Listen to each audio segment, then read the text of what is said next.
Hello, people, and welcome back to more Baldur's Gate Descent into Avernus. Once again, it's been a while. Scheduling is hard. Yep. But we are back. We are ready to continue where we left off last time, which was in the Trial of Idleglen. Right, yeah. I'm going to move you guys over to the map of Idleglen.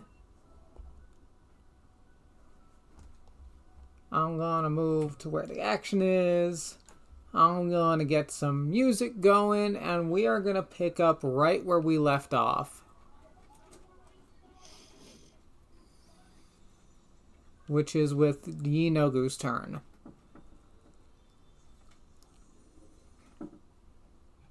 Yes, indeed. Yes, indeedy. I'm just going to apologize right now. I've still got a little bit of a croak in my throat. I just woke up. I'm trying to get rid of it. It's only slightly working. I swear I had a track labeled specifically for Yinogu, but I cannot find it.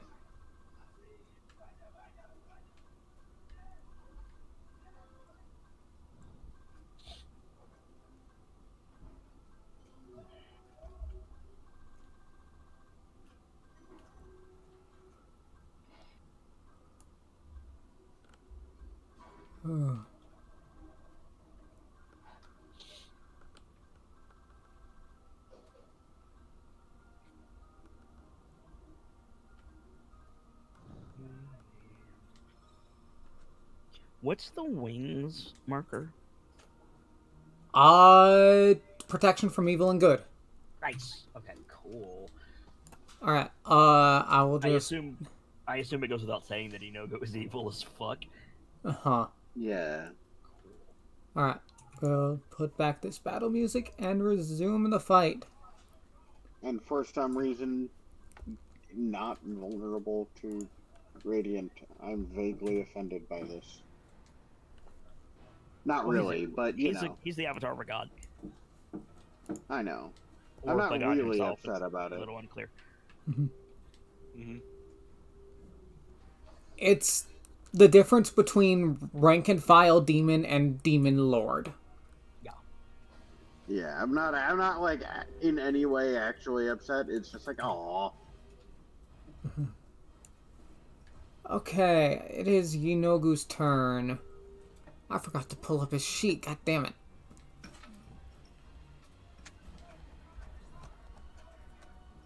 Hey, Rev, that's a little loud. Oh. Yeah, you're getting a bit of background from you. Okay, what does Yinogu do? There is a big-ass monkey in front of him, the size of him.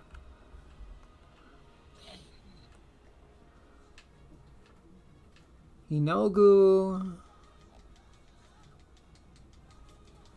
can make 3 flail attacks. You got some spells, none of them useful in the moment.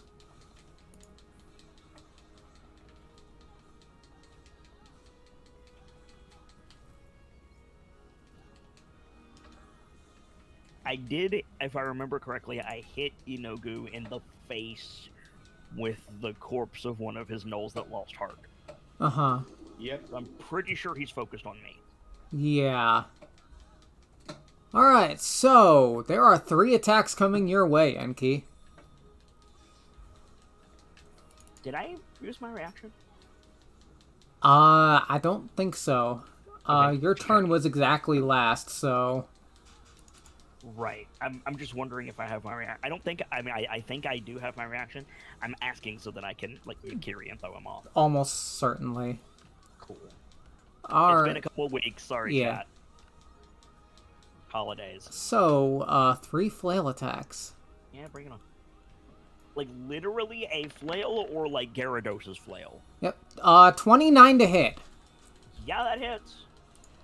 Alright, so you are whapped with the flail. Hold on, I've got protection from evil and good. Still 29 to hit. Really? Okay. Yeah, that would have... Yeah. Okay, fair. Even with disadvantage. I just wanted to make sure. The advantage roll was a 30. Alright. Yep, both hit. Alright, you take 14 bludgeoning, half to 7 because you're raging, and also let's determine the extra effect. Okay, Make a wisdom save. I can do that.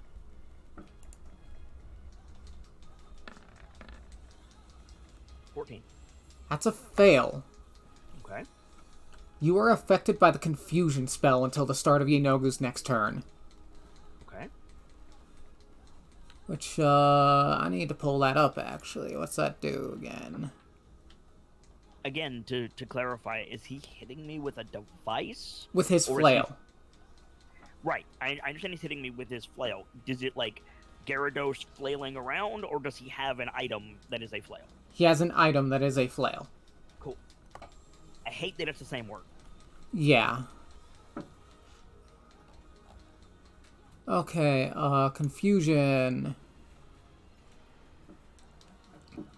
Alright, affected target cannot take reactions and must roll a d10 at the start of each of its turns to determine its behavior. Okay. Not take reactions. Damn. Alright. Alright, second flail attack.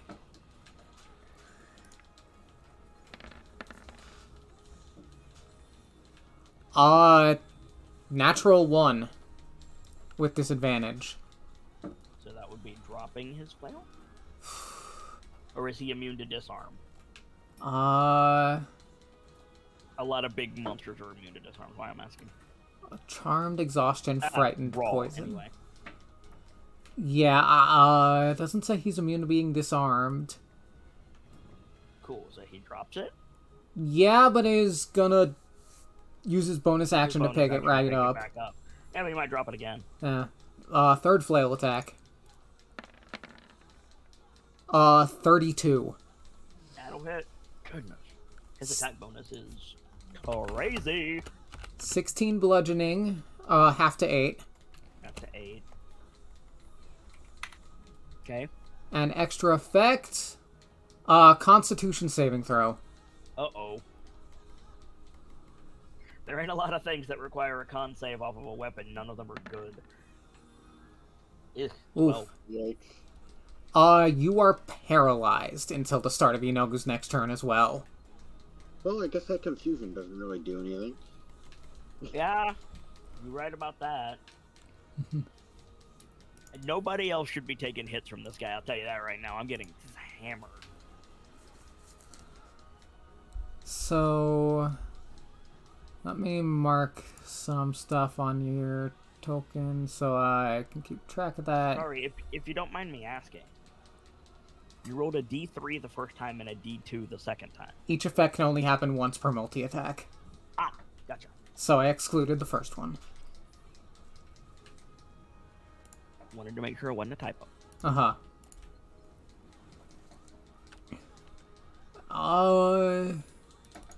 Double confusion. And then... I'll take paralyze over confusion.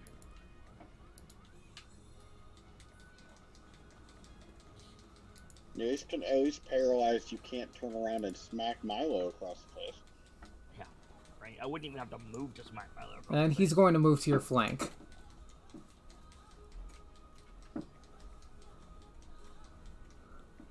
Shira. Oh, right. So, let me see. You are with Rhea and you've still got Knowles to deal with. Alright. So, let's see. Gonna see as the tried and true method of stabby As you can stab. see right here, Rhea said to do this last session. Yeah, to Yeah, fight one of these three, right? She told you to try to flank one of some of them that are attacking the both of you, so that you can begin getting bonuses and stuff. Yeah. Well, in character, it's because it's very hard to defend against people attacking from more than one direction. Yeah. But Which is out of what- character, it's to get Yeah. the bonuses. Yeah. I mean, you said the same thing twice. I know. But yeah. So it's gonna go ahead and You The are bonuses are blade because it's dancing. hard to defend yourself. yeah. You're Yes, blade you are. dancing, so Alright. Yeah. So gonna go ahead and try and move my way over to here to That's not Wait. flanking, friend. That's not flanking. Okay. So let's see. I need to know how you're moving specifically. let's So see. You want to take the disengage action. Yeah. So let's see. she's got high AC right now. Okay. If you're If going you- all the way down there, you're going to take 3 attacks, though, is the Oh thing. yeah. Right. So. You can disengage, yeah. You just won't be able to attack that turn.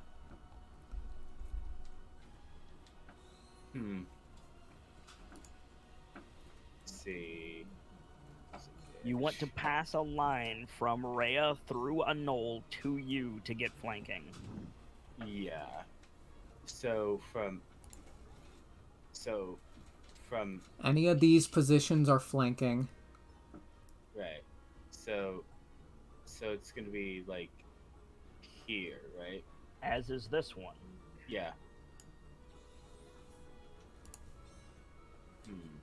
You are I taking guess- 2 attacks of opportunity if you go there without disengaging.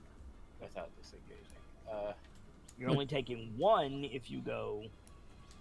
Like, Around here. Yep. Yeah. So go ahead and do that and just lay on the hit. Alright, I don't have my... God, I was not prepared for this, apparently. I need my null sheets.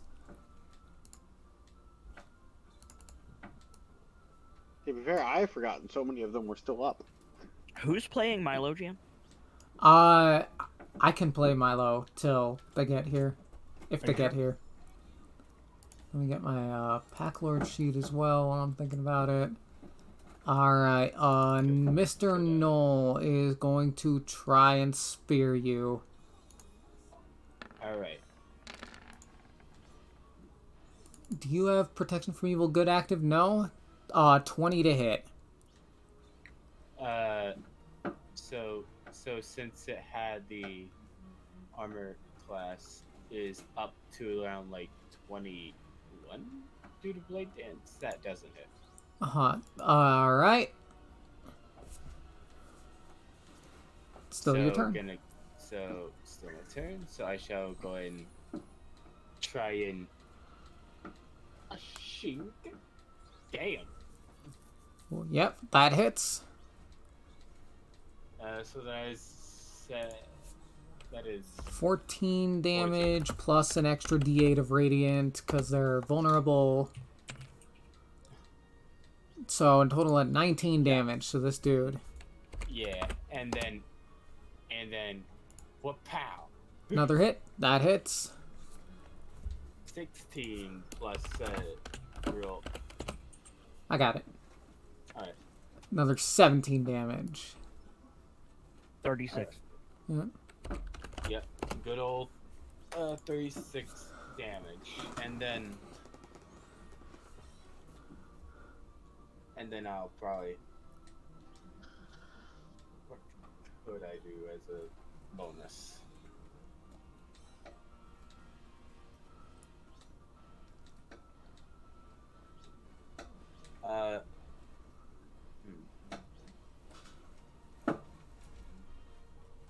Not entirely certain what I could do as a bonus right now, but You're a bard. oh yeah, inspired. Wait, is Rhea inspired already? Rhea is inspired currently. So, Salona and Isris are in range. If you want to inspire one of them. I think Isris also has an inspiration though. Salona Yeah, definitely it's- doesn't. yeah, I do not. I'll go ahead. Isris does, if I'm not mistaking that symbol. Yeah, she is. That's the symbol I've been using for Shira's inspiration, so yeah. So yeah, I'll just go ahead and inspire Salona a bit. Yeah. And then I will stand my ground past the turn. Alright. Excuse me. Inspiration for Salona. And it is Isris's turn. Ammo. Yo.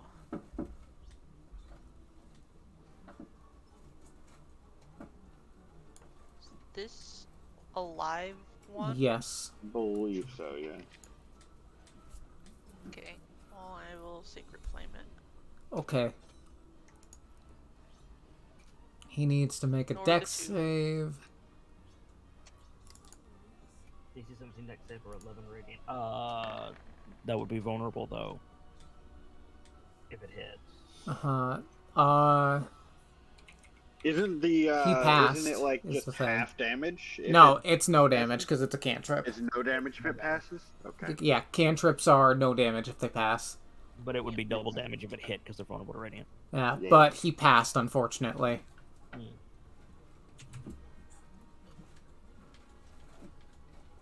That's all. Well, double dice. Which would be double damage. Well, yeah. Not necessarily. I get it. Okay. Salona, at the top of the round, the statue in the plaza starts to glow at the bottom of its feet. Careful, guys. It's calling in an airstrike. Alright, I am down to literally one slot that I don't want to use yet, so there's really only one thing I can do here.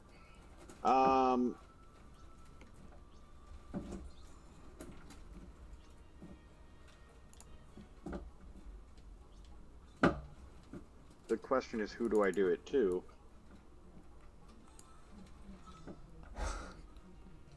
Because we still have Flesh Golem Buddy, who's currently, I believe, holding the action to ambush when someone gets close enough.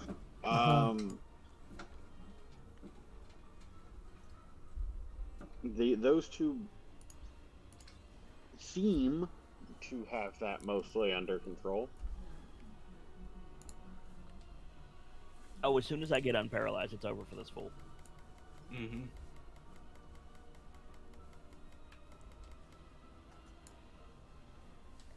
Alright, I'm going to Firebolt. Let me see if I can. There's a pack leader to the north that doesn't have anybody on him. Yeah, it was between him or the one that on Milo. Milo can handle himself. Like, Yeah. Milo may have trouble with Inogu right there, but the pack leader to the north has no one marking him currently. Yeah, I'll go ahead and Firebolt that lad. Alright. The only reason I was debating the one by Milo is, if I remember right, Milo was very nearly fucked by them, but I don't remember for sure exactly how he has fared up against the Pack Lord by itself. But yeah. He's okay That right lad- now. I think he got healed pretty well. Alright. A 26 to hit does hit. For 10 fire damage. Not quite dead. Okay. I am not going to. Well, the thing is, there's not really anything. Hold on. I'm double checking how much it costs me to do this.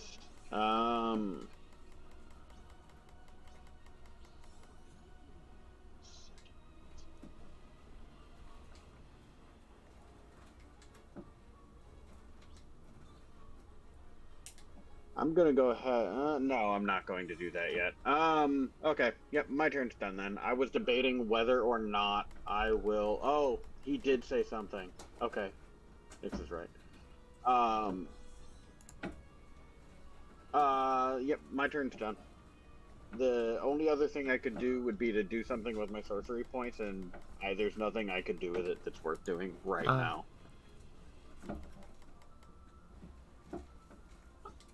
So we won't have Milo's player He this won't be week. here. Alright. Yeah, because traveling. Alright. If you need someone to play Milo, I volunteer. Okay.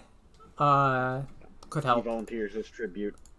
Rhea has a flanked target.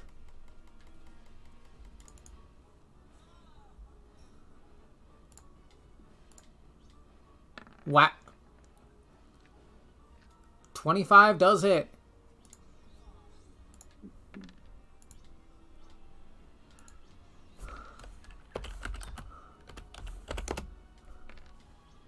Minimum roll on Radiant.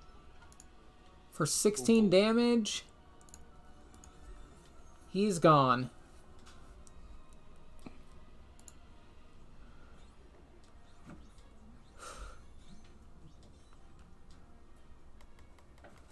She's immediately going to spin to the next target, which is this one.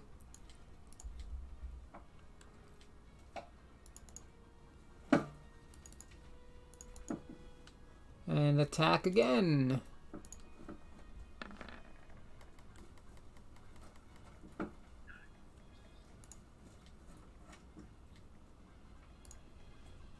That hits. From Miss Mantlemore. Yeah.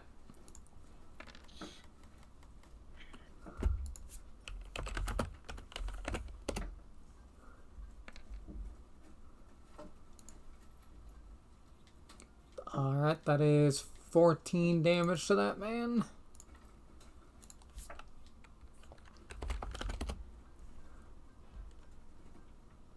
How are your spell slots looking, Rhea?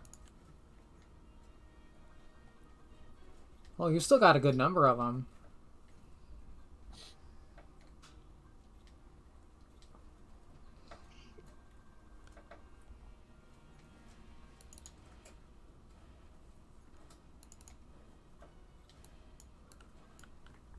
Smite at second level.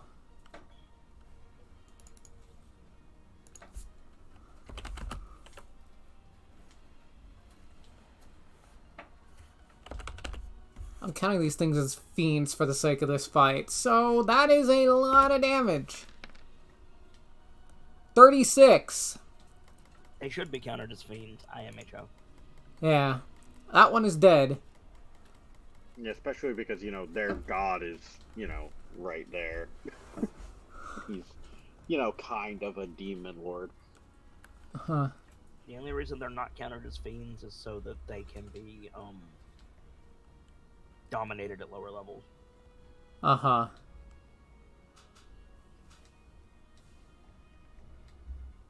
Alright. That is Rhea's turn. Hold her position. Actually, what she's going to do... No, she's not going to do that. Okay. Rhea's going to hold her position. So I have a question at the end of this turn. Okay. You said these boys had spears?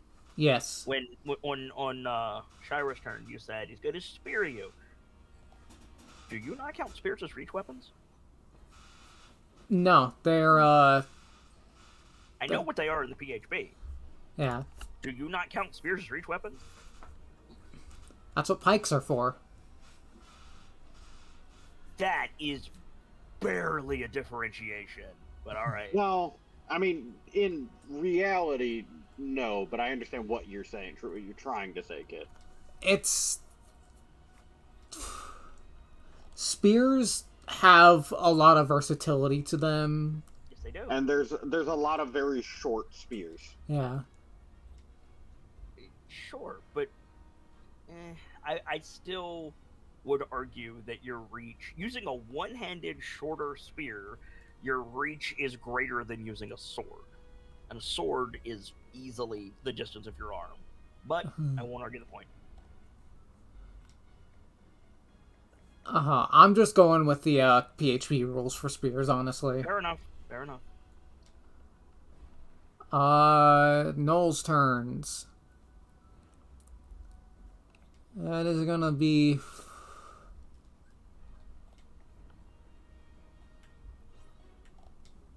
How far can you get, sir?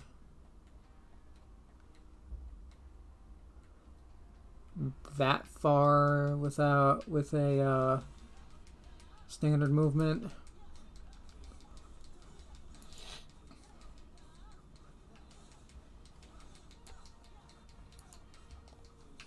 Okay. So Rhea's pretty well off, but it's going to be two attacks on her at disadvantage and 4 at normal.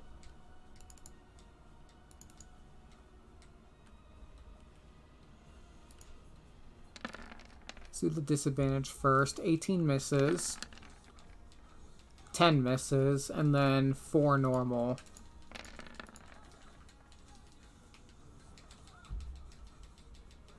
Miss. What's your armor class, Rhea? 22. Okay. That's a miss. That's a natural 20, and that is a miss. 12 piercing and 9 necrotic. Ouch. That lad lucked into hitting, like, Yep. a weak spot in the armor or something. I don't know.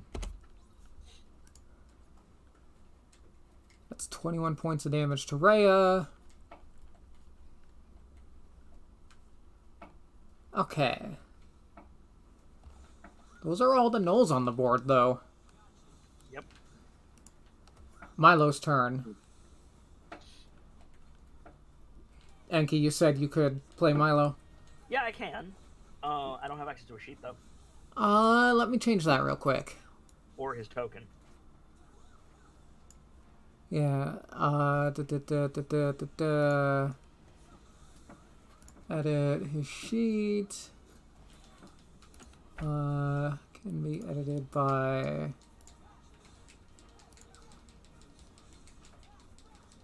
You should now have access to his sheet and his token.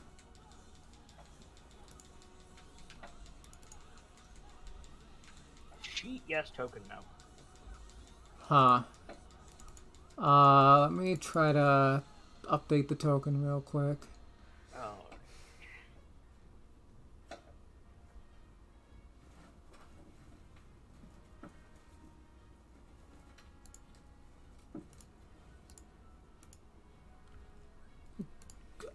That work, or I might have to re-drag his token on. Yes, it worked. Okay. I'm just familiarizing myself with the sheet currently. Just a moment. Does he have any buffs up currently? He's got protection from evil and good on. Okay. He doesn't have, like, Eldritch Smite or anything up? No, Eldritch Smite is like a Paladin Smite. Gotcha. Okay. I believe he's got his, curse on Yinogu, though. He does, yeah. Okay. And his spiritual weapon is gone? Okay. Yes. He must have dropped concentration on it.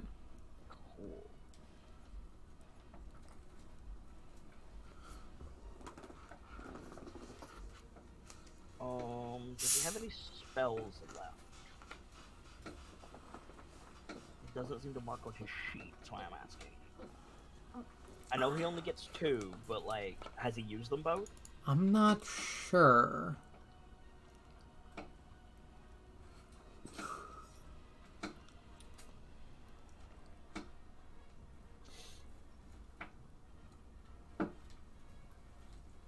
I know he hasn't used his Mystic Arcanum yet. His what? His single 6th level spell. Ah. Okay, but has he used his other spells? I'm not...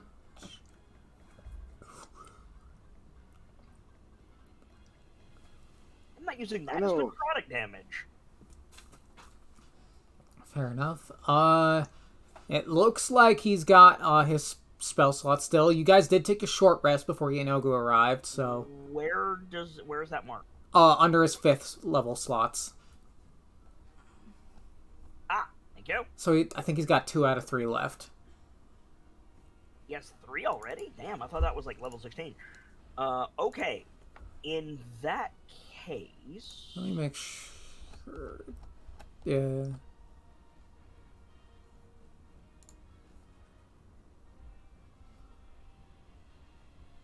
No, it's level 11 that you get your, 3rd spell slot. Alright. So... So I think, he's above half health. Mhm. So I think he says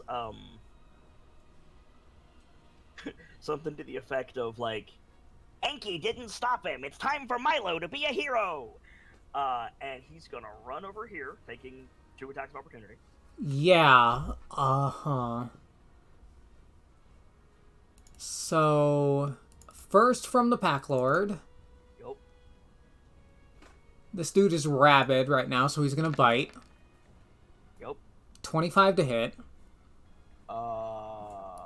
That hits. Yeah, 8 piercing and 6 necrotic. So 14. And All then Yinogu.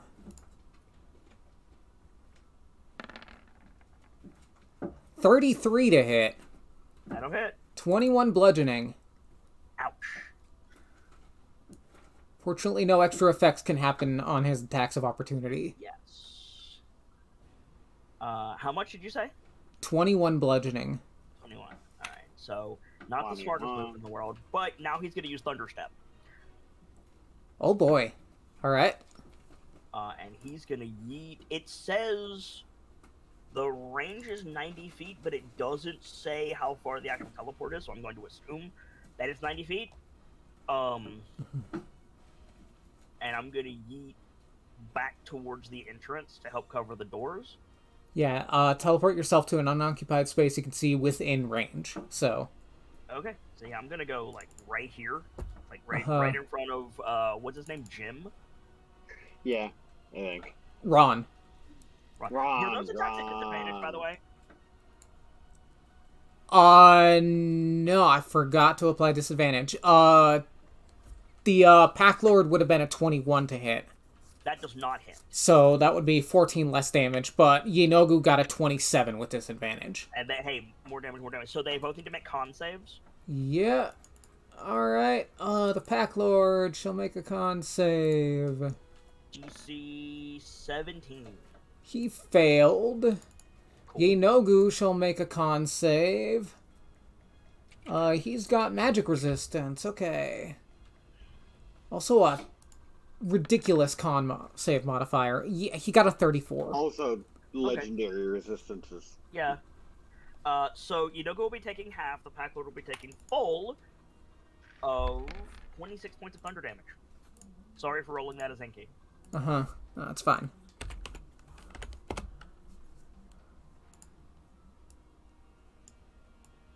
Okay, I've got 2 tokens on too.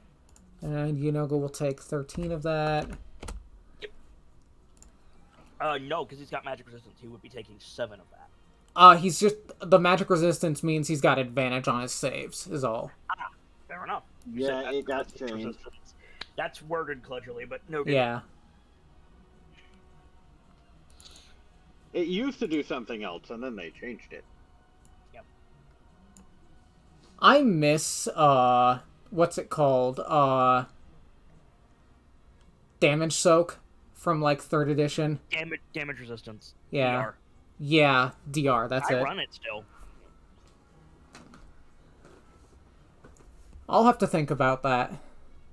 And then at the end of Milo's turn, he just says, Izris! Uh-huh. Alright. I really hope he watches this. Same. The Null Pack Lords, We'll know when he gets to this part. this guy just got a firebolt. A thunderclap happened nearby him.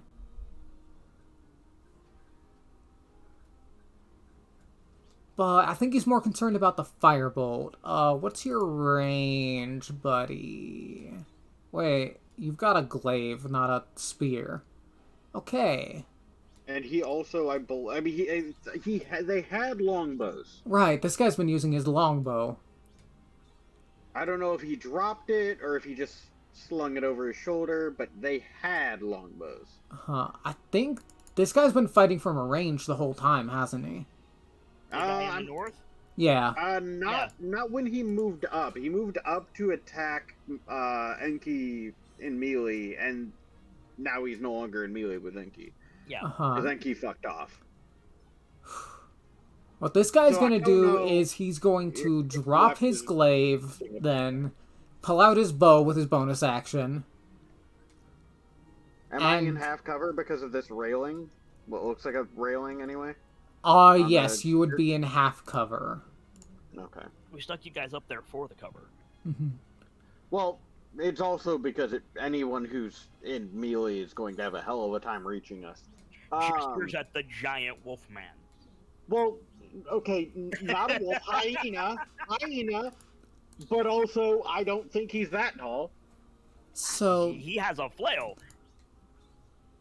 I mean, yeah, but then we can just step back like 2 feet and he can't reach us. It's like a 20-foot tall building. anyways, he's gonna fire at At least. Salona. All right, yeah, okay. You're gonna. He's I'm gonna take first damage, off what I'm gonna roll. do. Let's see if he can even hit you under past cover. Anything above a 50 has a chance to hit you. So 1. No.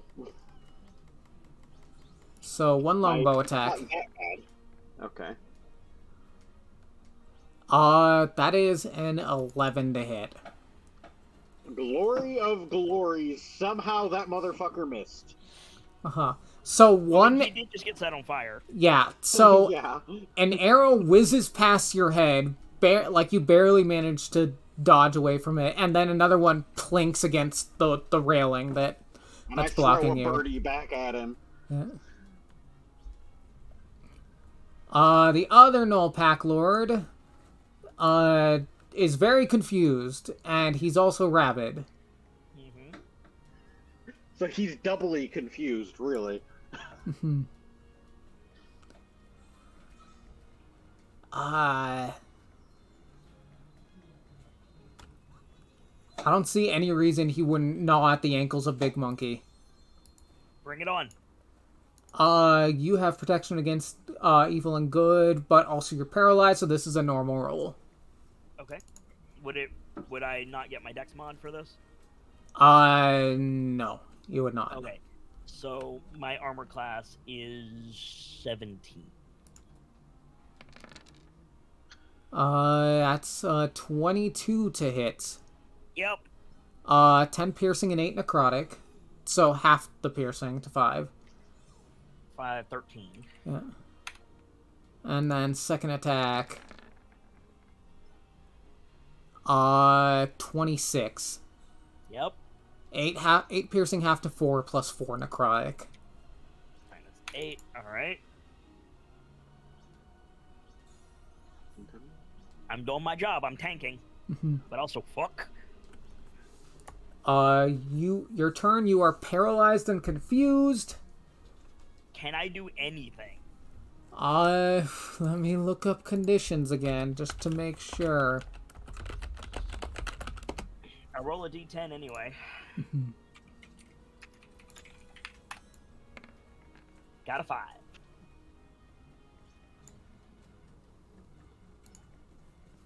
Let me open up the confusion page again. I need to have that available. A 5 is you don't move or take actions this turn. Okay. Can I take bonus actions? Let me see. Paralyzed. You are incapacitated. Can't move or speak. You fail saves.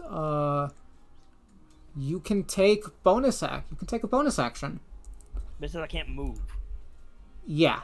You cannot move. You cannot take an action, but you can take a bonus action. But I can't move or speak. Do I have a bonus action that is not move or speak? Give me a second. I might.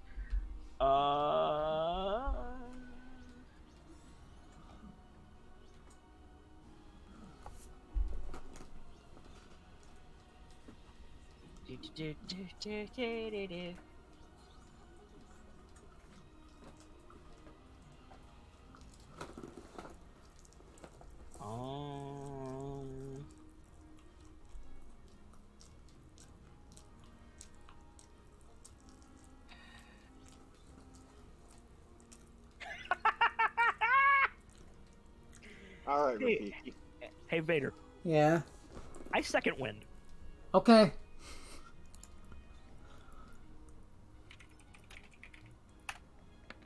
That is a bonus action that does not involve moving or speaking. I gain 7 health. Yeah. Alright, that's all I can do. At the start of Yinogu's turn, you are no longer paralyzed and confused. Hell yeah. All right. Unfortunately, Yanogu's about to bitch slap you again, so... That's fine. Let him bitch slap me again. I don't give a Yeah, fuck. but he's going to either paralyze or confuse you again, almost guaranteed. I mean, maybe.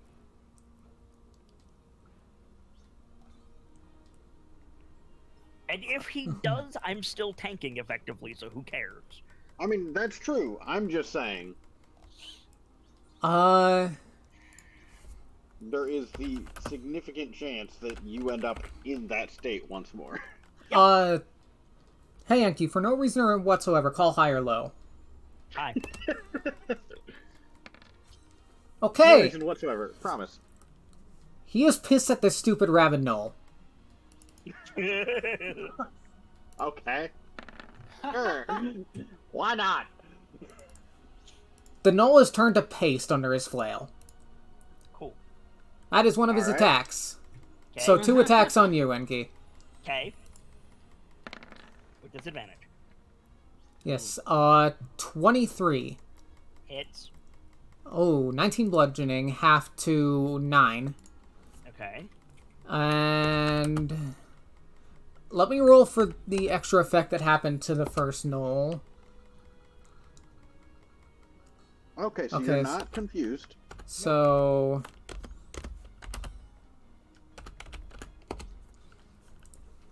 I'm betting. I'm just You're hazarding a guess. paralyzed. con save. I'm betting the first effect is feared, which I would be immune to. 'Cause I'm raging. 15. Not enough. Damn it. You are... Anybody got inspiration? Hold up. Wait. Does Milo have inspiration? Oh. Hold up. Let me. Milo just had inspiration. Anybody got inspiration? I don't have that kind of inspiration. Damn it. I have Bardic, but I can't give you my Bardic. I've been Wait, neglectful in giving out inspiration, honestly. I wasn't going to say it. I will say...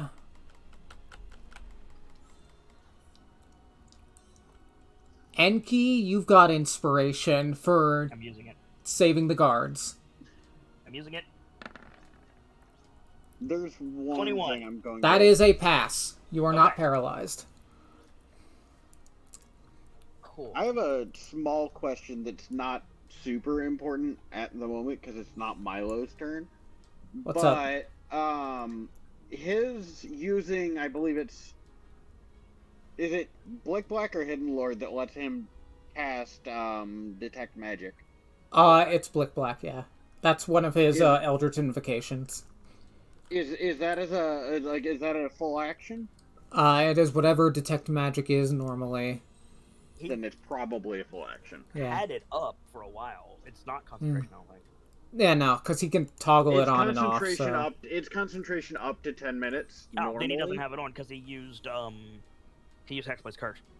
Okay. I don't think that requires concentration, actually. The fuck did you say? Hold on. Actually, no. Yeah, because that replaces his hex. The thing you put on the other guy. The I can't remember what it's called. Hex. The thing The that spell is makes, called Hex. well, okay, fair enough. But it replaces that for him. There's Does that nothing to replace. require- You don't have to take Hex. It's a spell you can take. Well, no, because there's fucking. It's then it's Hex not Blade hex. can have both. It's not then the term is not hex. It's not the one I'm thinking of. I don't know. Hexblade's No, Curse is just a Hexblade feature. It's It doesn't there. require It's concentration? yeah. No, it doesn't. I'm shocked.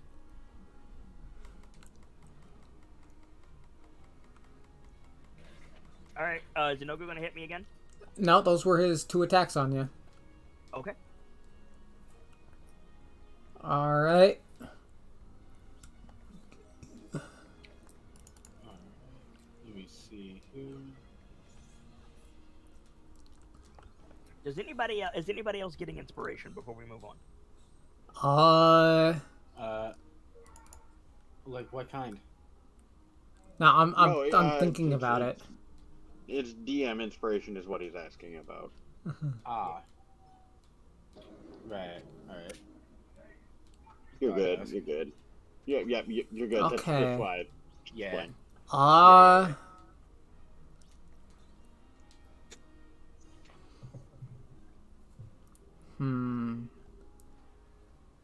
I'm trying to think back at what's happened so far.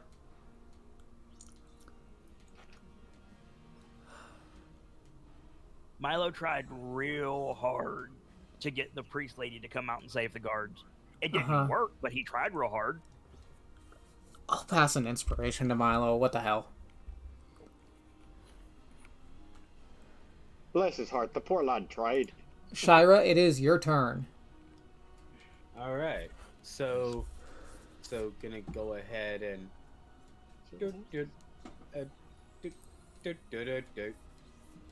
Fuck. That's not flanking. Yeah.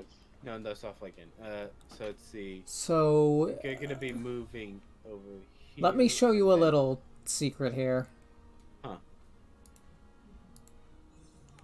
No attack of opportunity. No attack. Oh yeah, like here. then I keep here, forgetting how you do and then that. over there. The And then- ruler on the tab, Left and sidebar. yeah, and then you just Yeah. right click at each spot you want to make a bend. Okay. Good. Yeah, ruler, and then just snap, and then no. I wish it stayed there for a second after you It does. did that. Hold shift. Okay, that was really what I was asking. There we go. That's better. Okay, thank you. You can also do it while holding your token by just, while holding the token with left click, just right click as you go. It'll do the same thing. Yep. Mm.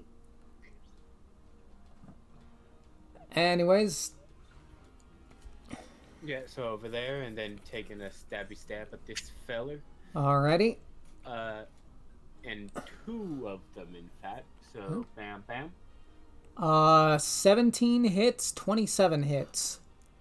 All right. Bam, I'm bam. gonna roll the extra radiant damage. All right. So let's all add all this together. 15, 27, 31, 42. Mm-hmm. Yep. That's a fair bit of damage right there. That's a lot of damage! Yeah. So. Oh. You're adopted. At least I'm wanted. That's a lot of Yeah. damage. Yeah. So after that, since wait, is Inky inspired right No. now? No, but Is he in range? Bardic has a range of 60 feet? Then I don't think he is. No, No. not quite. alright. So I guess in this case, I'll just. stand ground. Milo might be in range. How many Bardics do you have left? And so let's see, body inspiration. Am I I don't know. having a good estimate around 2? Okay. So I guess should I hold off on I that at the mean, moment? you certainly can if you want to. Like, there's nothing that urgently requires it that you can do anything about. There are 3 people with Bardic right now, so... Yeah, so I'd assume at this point it would What's your charisma modifier? charisma 4. Alright, so you've used 3 of 4, so you have 1 left. Yeah, 1 left. Yeah, so I guess I don't entirely need to use it at this point. Yeah, there's- so I guess I'll just stand ground. Yeah, there's nothing that urgently requires it at the moment. Milo needs healing more than he needs anything else. Yeah. Yeah. So I'll just go That ahead ball and- got it slapped. Yeah. So in this case, I'll just stand ground and pass the turn over. Okay. Isris. Trying to figure out what level healing word I'm gonna use on Milo. He is below half, but only barely. think I'm gonna do it at 3rd level. Alright. And that'll be my last 3rd level spell slot. Okay, so 6 plus 5 plus 5, 16. 16 healing to Milo. Okay.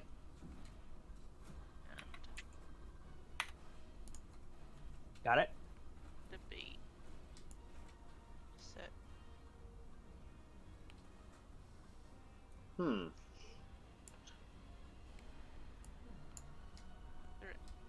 Before I choose to do this, I need to see if there is truly anything very big that I should save it for. I have one more use of my channel divinity, and I could give Milo more healing with that. You might I'd want to, save it. It's a big AoE. I'd save it. and you might want to funnel it into Enki, honestly. Yeah, well, I was about to say, it depends on whether or not you can reach the big monkey. He can't, or she can't with currently, but I'm gonna. He needs I to have be a plan. within 30 feet. No, I'm Oh, wait. Milo has Armor of Hexes.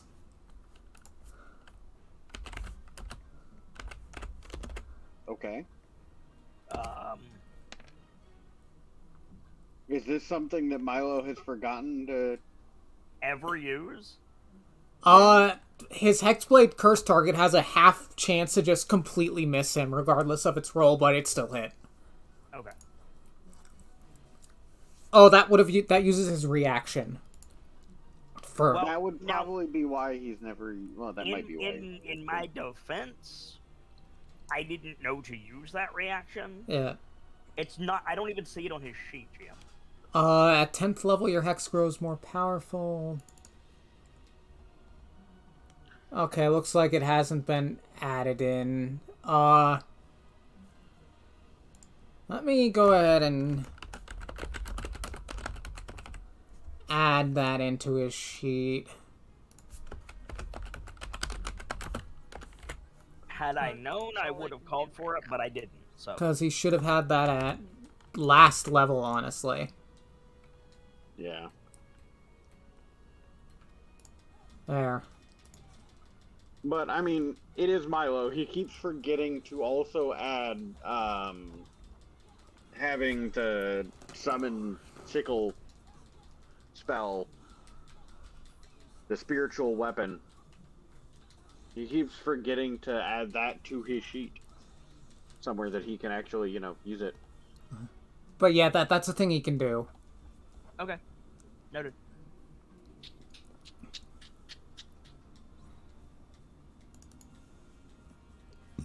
Do Is you that- have enough mana to give Milo another healing word, Nix? Mana? Spell slots. I'm very low on spell slots. All right. He's good to wait for now.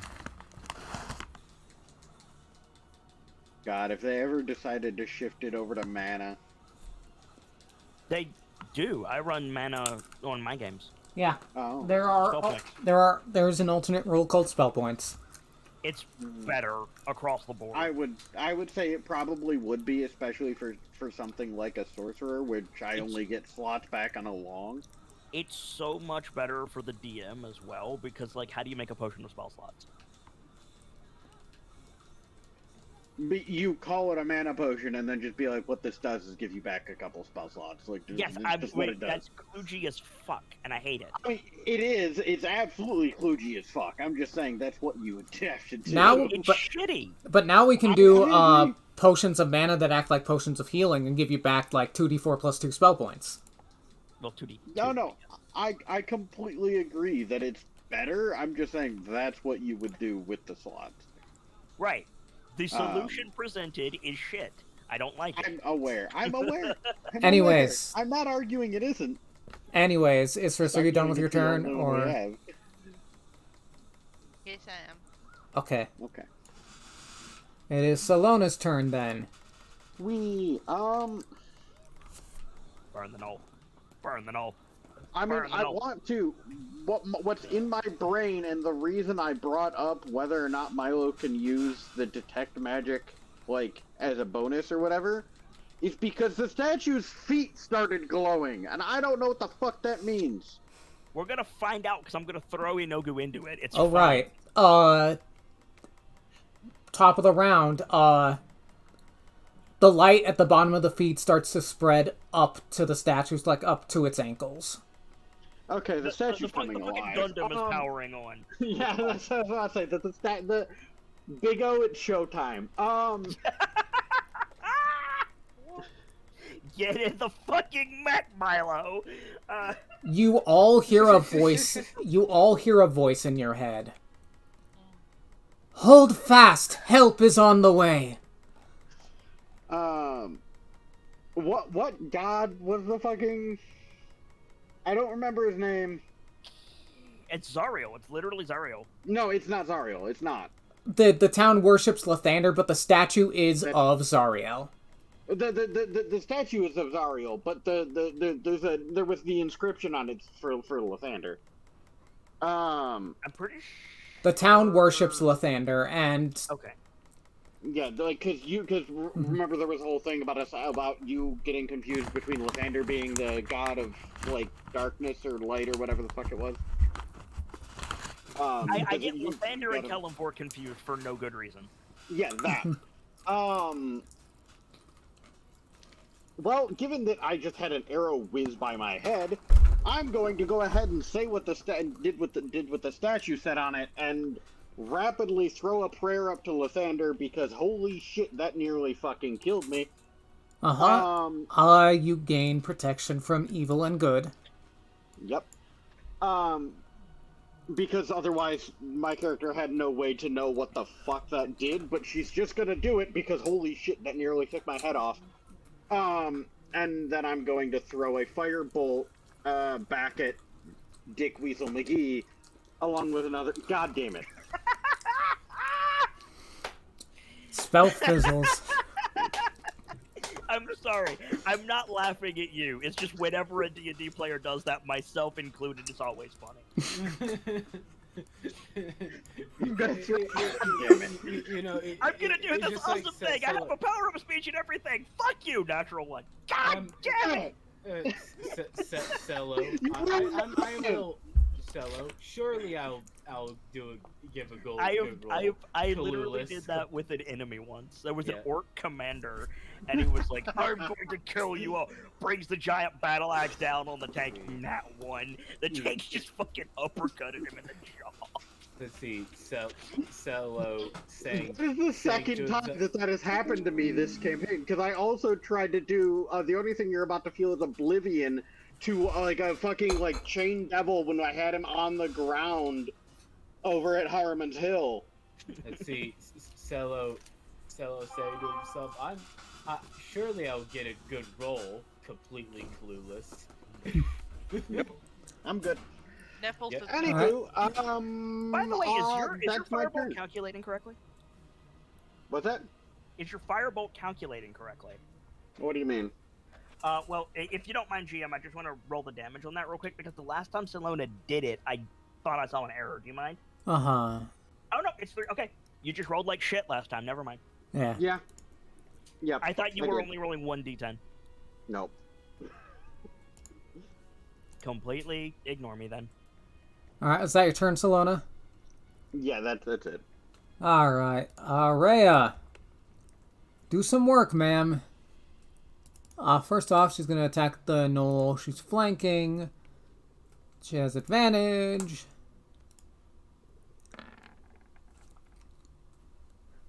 That hits.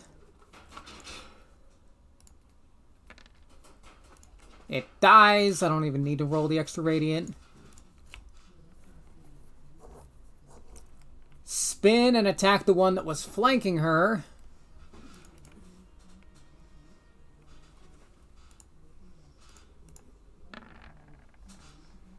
That is a miss, but she has a bardic.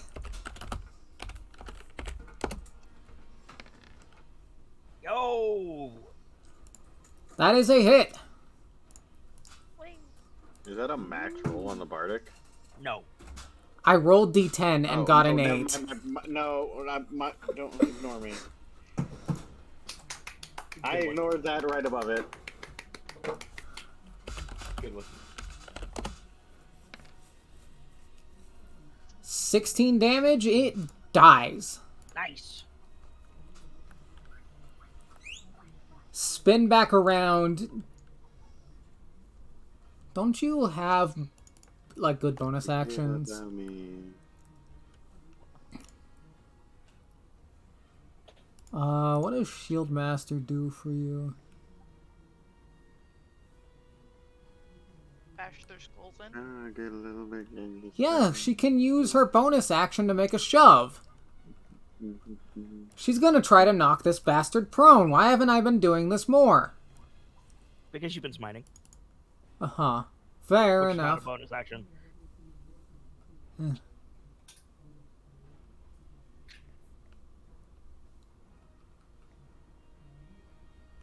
Alright, she makes a contested athletics check. Okay. Versus this dude's strength save.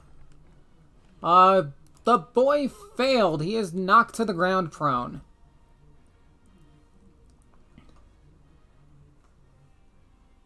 Where is my banana peel? Right there. Over there. On the ground.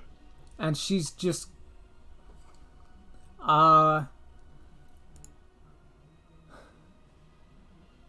Unfortunate that his turn is up next, though. I have a question regarding that before you pass the next turn. Okay. If you knock someone prone, and they're just gonna get up on the turn immediately after yours, what is the action economy, if any, to like move into their square and hold them down? Either jump on them and grab their shoulders, put a boot on their chest, something. It would probably be... I'm debating saying an action. It's either that or a bonus action. For like the full body lunge, I would agree, but just like boot to chest, I'd say that's almost movement. Uh-huh. You are correct.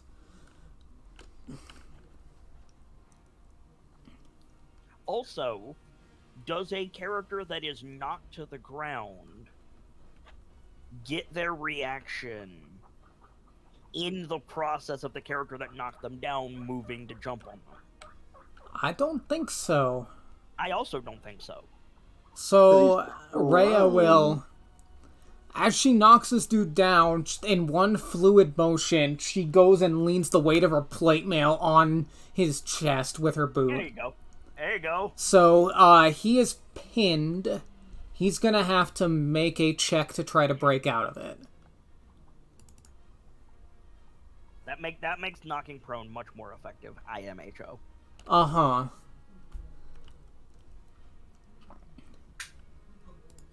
He will make another strength check to try to break out. That's a 13, good buddy. Let's see if Rhea rolls better than you. Which is probably an action? Rhea rolled worse. Yeah. Shove Yeah. Rhea off and get up, but that would be his action, no? Yeah. That is his action.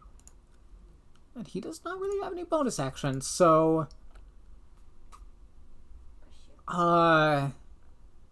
He's cornered. Yenogu is watching, though.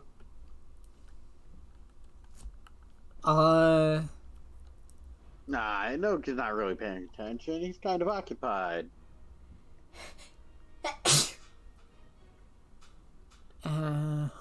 He can't really do anything this turn except he could move.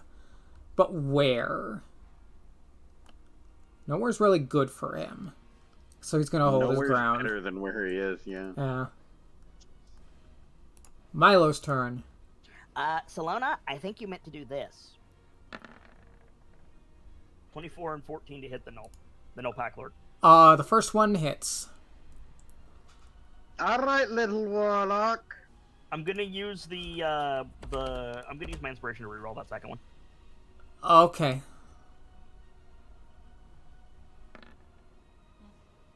15 to hit. That hits. Cool. Total of 12 points of force damage. He gets knocked off his feet dead. Milo whips around, does the peace sign at Barcelona. That's his turn. Uh-huh. He's not gonna move? Yeah, he's slow as fuck, isn't he? Yeah. He is indeed. He's got 25 feet of movement. How does he have 25? Whatever. Because he's he's a halfling. Exactly. I thought it would be 20, but okay. No, I believe it's 25. Alright, I'll go there. Awfully. The Null Pack Lords are off the turn order. They're all dead. It is Enki's turn. I mean, is there any reason not to just jump on Inogu and use Wen to just choke him? Because that's what I'm gonna do. I'm gonna jump on his back and bring the polearm across his throat and just try to basically throw my weight back and throw him back. Uh-huh. Alright, I'll make a athletics check. With advantage because I'm raging. Yeah. Rages! 30.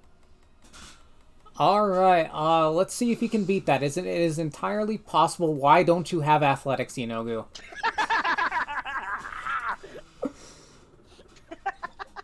He's still got a high strength mod, so we'll see.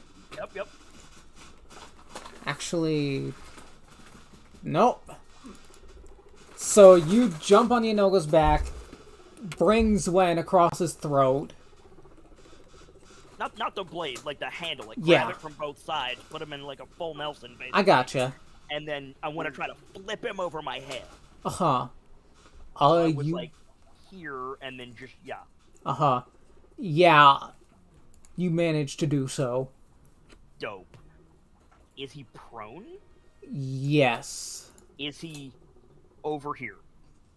Yes. Hell yes. Okay.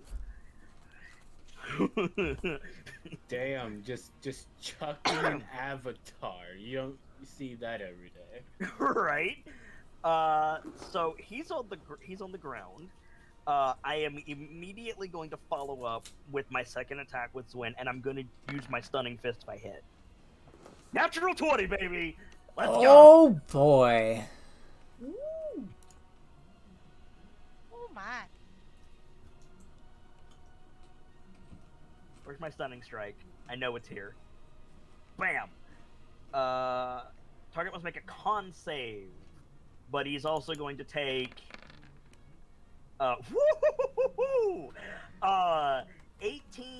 plus 15, 33. 33 points of damage. Nice.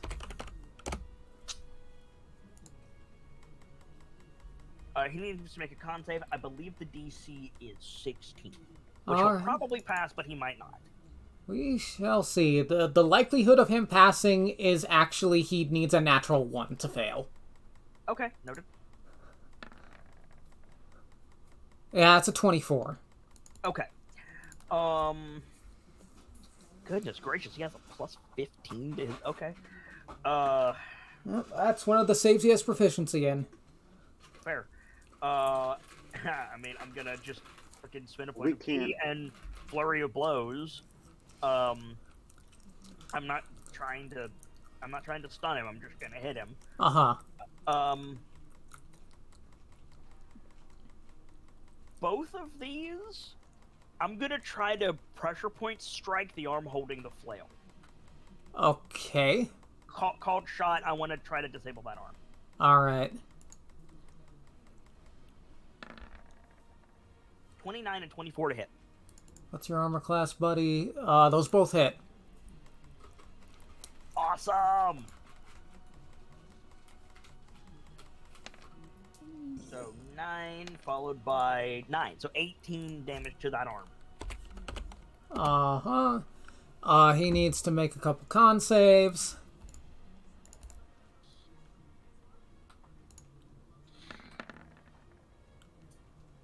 That's a pass. And a pass. Okay. I used a point of key, so I automatically disengage. I have no desire to disengage, but I am going to put my foot on his chest. Uh-huh. He is going to use a legendary action, though. Okay. He can't move, but he is going to try to swat you away. He has disadvantage because he's prone.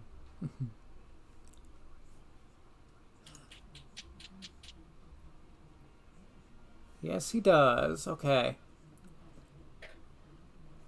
Alright, here's a flail attack at you. 27 to hit, even with disadvantage. Yeah, it hits. That's 18 bludgeoning, half to 9. And, make a strength save. Okie dokie. Boop, with advantage, because I'm raging. What? Oh. No! I refuse! No, I did not just roll double ones with a plus 11 with advantage. Alright, I take back every joke I was making about Salona. That is the most bullshit roll of this campaign. No. That! No, that is slightly better. That is double twos. Oh! You are knocked 15 feet away from Yinogu. Even though I'm as big as he is, he's still knocking back 15 feet? Let's see, is there... That is shocking. Like, I'll abide it, but could you make sure there's not a size modifier? There is not. What? Also, you failed it by 5 or more, so you are knocked prone. They probably didn't think that there'd be players. You're right. There, and then I'm not prone. Yeah, because you need 2 different sources of getting bigger in order to get larg. Huge, but yes. Yeah, I know. All right. I couldn't remember the term, but I know. That's my turn. Yep. Yinogu is going to leap to his feet, jump right on top of you. I get my reaction, right? Yes. Can I? You're probably gonna tell me no, but I'm gonna ask anyway. He's jumping on me. Can I just Simba him into the wildebeest pit, in this case the sword of the statue? You can try. Hell yes! Let's go! Acrobatics? Double twos. Oh my god! If this fucking that's fine with me. If this works, 25. Alright, he is going to make a dex save to not get scarred into the sword.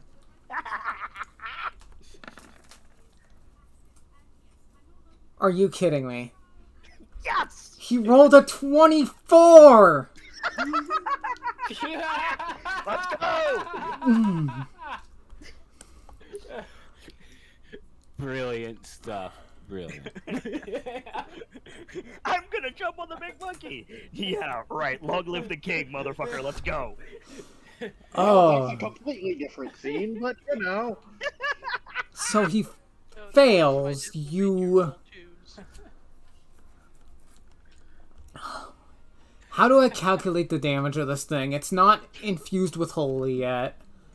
Do you have resistance to non-magical? Yes, you do. Probably, yeah.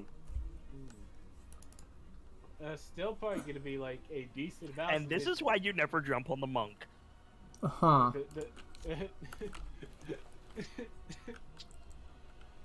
Alright, he is flipped off his feet as he tries to pounce on you.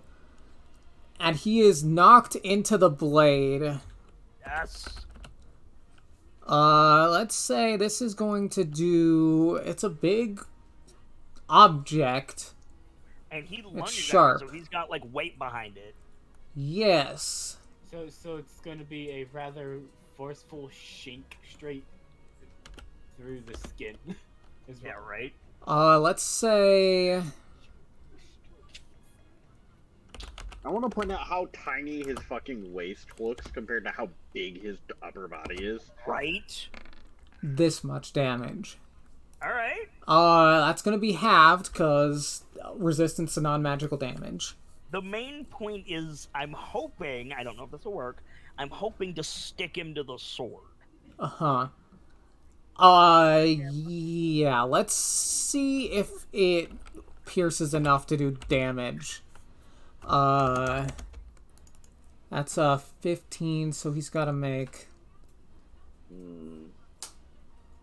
15 damage. No, wait, 7 damage. Hold on. Let me mark that off, first of all. And... let's make a strength save.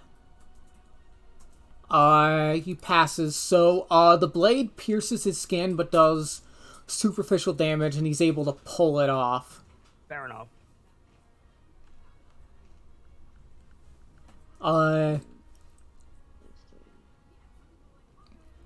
He's over here now, though. Yep. Which means, he's still going to make an attack. That's fine.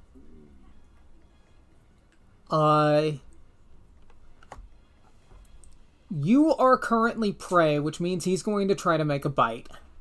Cool. Alright. With advantage. Sounds of kaiju violence from the other side of the square. With advantage, 29. Yep. Alright, that is... No. Neither one of you are kaiju. 17 piercing, half to 8. Okay. Plus 11 necrotic. Okay. Hey, Ouch. hey, Solo. What's up? Baby kaiju. They are kind of baby kaiju. Do I have a potion? I do! Hell yes. He can I only... have that too. That'll be fun. he can only make one bite, but that's gonna be his turn. Shira. Alright, so we'll just, go shink. Alright. Stab him. If I can get the sheet open. So this and this. Those both hit, yes. There's that, and then bam. Plus a 2d8. Yes, an extra 2d8. So that is a good old 19 plus 19, so 19. 38 plus roll 2d8 plus 9, so 47 damage. This guy is dead. Hey, yeah. Alright, so let me see here.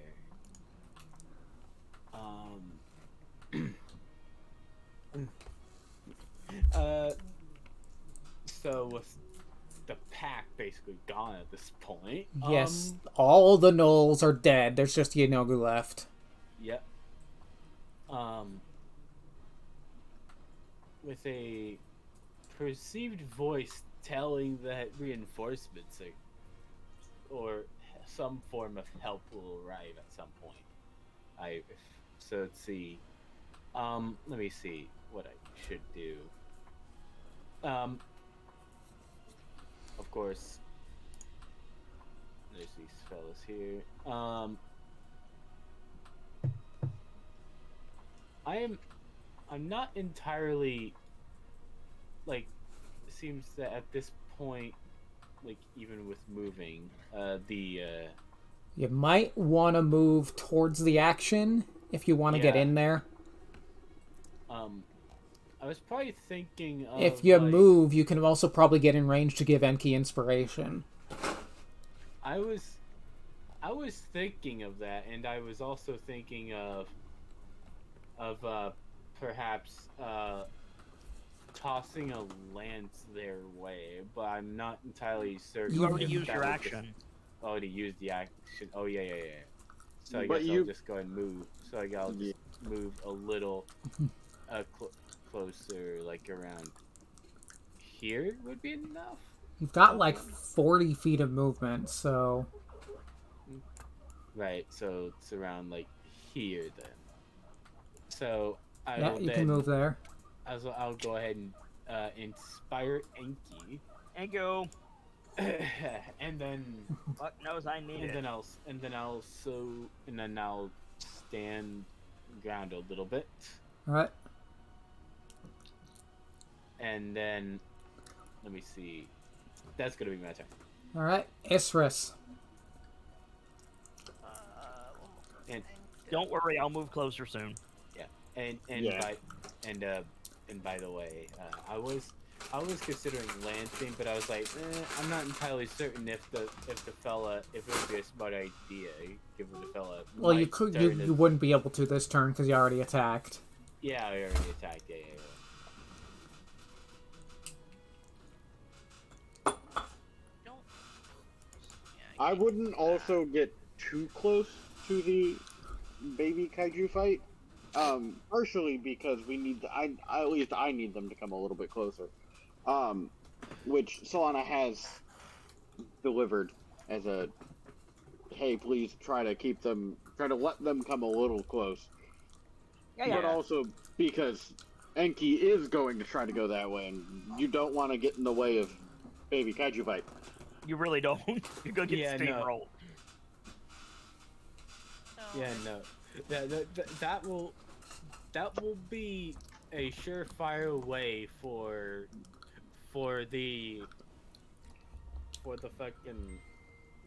Shira's body to become Part liquid of the paste. new town square.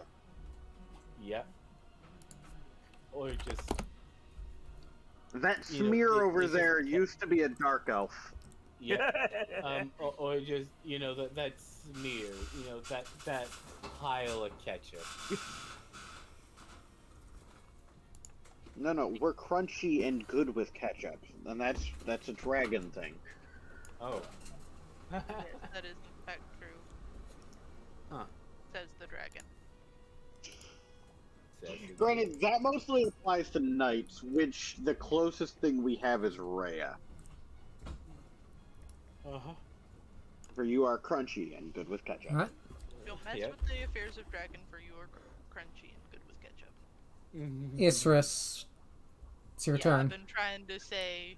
I think I'm gonna do a simple guiding bolt at Inogu.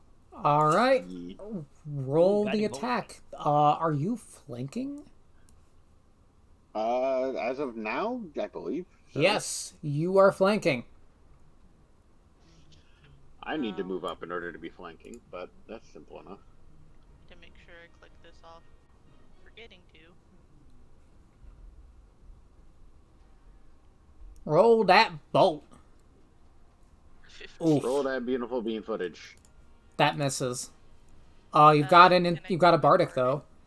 If you want to apply it. It's a D10. 10. 1.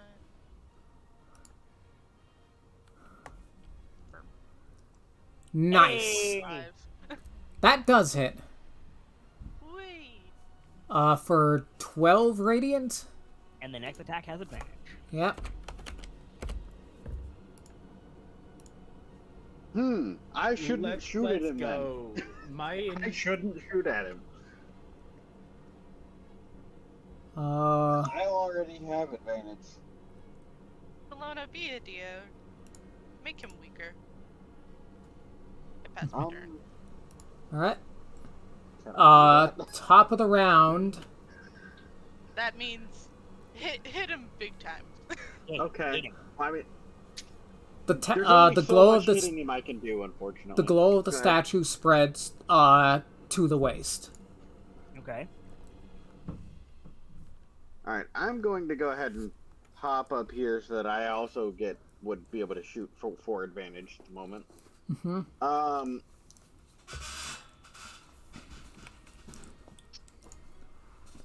Well, you have advantage anyways because of the guiding bolt. I do, but this would be also future as long as this orientation of personnel downrange remains intact. Uh-huh. See, here's the thing. Unfortunately, I really can't hit him that hard. But you can hit him. I can hit him. I just can't hit him that hard yet. He needs to be 10 feet closer. So we're throwing a firebolt at him. With advantage. With advantage. 25 hits. Nice. That's nice. much better than the last one that hit, which was 10 damage. You ignore you ignore his fire resistance, so Yeah. he no longer has guiding bolt.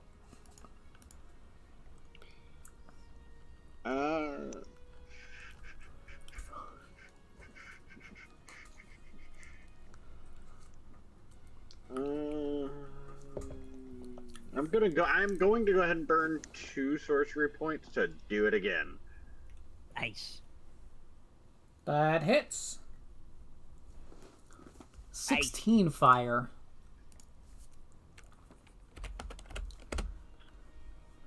Alright, and then I'm done. Alright, it is Rhea's turn. The riffraff has been dealt with, which means she is going to charge and get to here.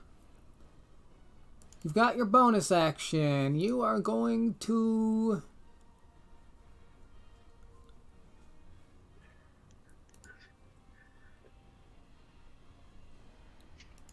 apply a smite of some kind. What have you got?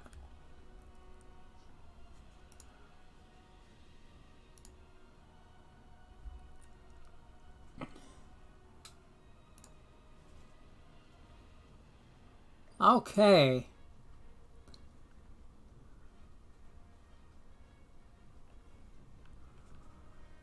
Her blade grows brilliant white, almost blinding, as she applies blinding smite to it. Nice.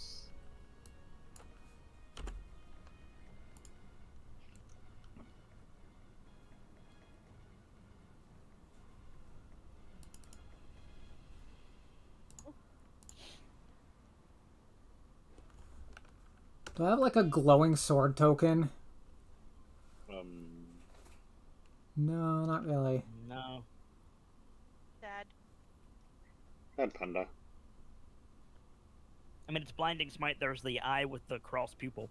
Yeah.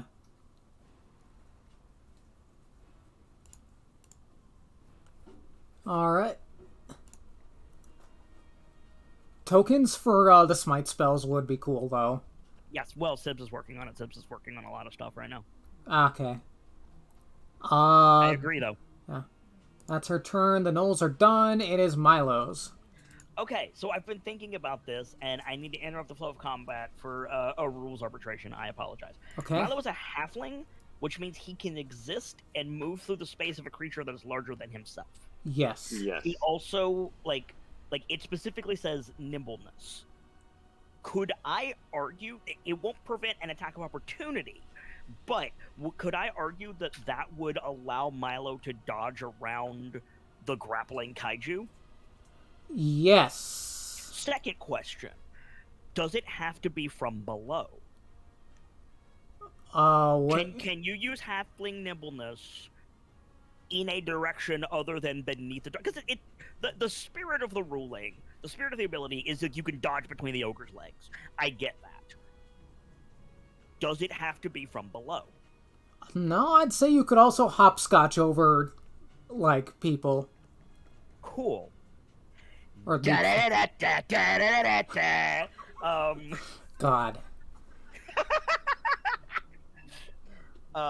Can I get... I think that was bad enough that I won't get copyright flagged. No, you absolutely won't. I've never gotten copyright flag for doing that stupid thing. 25 feet. It's almost a compliment if it ever happened where you're just like randomly doing four Right. beats of a thing and you hit copyright. It's like, are you And kidding then me? I'm going to thunder step onto Inogu's shoulder. He's going to attack of opportunity with the flail. Oh right, because of his reach. Wow! 20 to hit. Does not hit. Miss. Yeah. So he Thunder step misses. onto Inogu's shoulder, Alright. and then I'm going to use Halfling Nimbleness to not get yeeted in the melee. Uh-huh.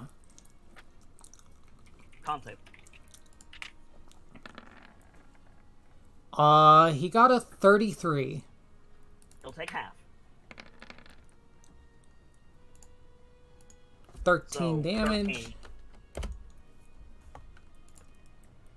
And now Milo is in the fight. Milo is ready.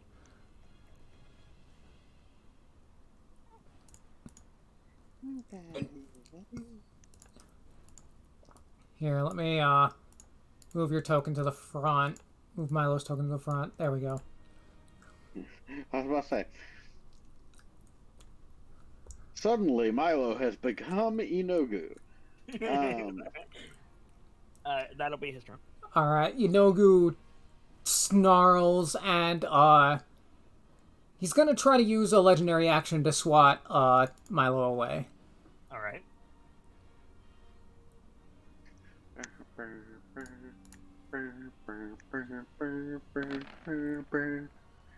He's at a weird angle, so I'll say disadvantage. Okay. An 18? Really? Does not hit. Damn, Milo is just all up in this business. Hell yeah, he is. Alright, Lil Monkey ain't fucking around. Enki.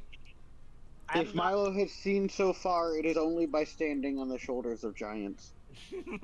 I am not pinned, correct? You are 'Cause not. You basically failed. Yeah, okay. So I get up for free because monkey technique. Uh-huh. Then I'm going to use my bonus action to drink my greater healing potion that I apparently have. Yeah, I vaguely remember us getting this. Which is 64 plus 6, yes? I believe so. 22 healing to me. Hooray. And then he was biting at me. He was like gnashing his teeth like a rabbit hyena at me, yes? Yeah. Cool. Cool. For my action, I'm going to... From around my shoulder, I have a water skin. It's full of holy water. Okay. And I'm going to jam it down his throat. Oh! Oh my. Jesus. Uh-huh. Wait, don't I have one of those? Make an athletics check to force him into a position where gravity will do the work, you know? I don't need gravity to do the work. He's biting at me. All I have to do is get it in his mouth as he's chomping down. I'll still make the roll, but... Yeah, just make an athletics. 26, okay. Hold on. I'm going to, I'm gonna apply the bardic to that. I need this to work. Oh yeah, it seems I So, do have 28. Seems I do have a holy water skin. He got a 13. Yes! That is 4 pounds of holy water, according to my inventory. Okay, how much is in a flask? A flask is 2 ounces. And how much does that weigh? I need to check. 2 ounces is 1/8 of a pound. I have 4 pounds in this skin. Uh-huh. Flask is 2 ounces of holy water. 8 times 4, that is 32 doses of holy water. Yes. Okay. Just jamming it straight into his gullet. Yep.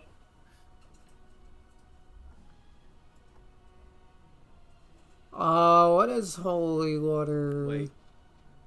2d6 radiant damage per dose. 64d6 radiant damage. Oh. Wait, 64d6 radiant. I was waiting for him to start biting at me. Oh. Hey, I have an extra bag if you want it. Am I rolling 64d6? That is 195 points of radiant damage. Yes. Yes, it is. Oh, So, you want me to toss you another bag? Depending. I think that warrants a con save. Against DC, what? 90 something? I believe I believe if you're actually saving for massive damage, I think it's like 25 or something like that. Okay. God. Let's see here. Make a con save, Yanogu. That's a 32. Okay. Okay. All right. First off, he's not dead. He's still got more HP. Right. I'm assuming he ain't happy though. Uh-huh. Yeah. You Unhappy, hear I would this wager, just is a- ungodly shriek come from him as the inside of his mouth burns, but it's not gonna, like, do any injuries, because he passed his save. I was going to say, can I disable his lower jaw, but apparently not. That's fine. Yeah, suck it, Inogu. So that's my action and my bonus action. I'm just gonna go out on a limb and say he is mad as fuck at me. Yeah. Cool.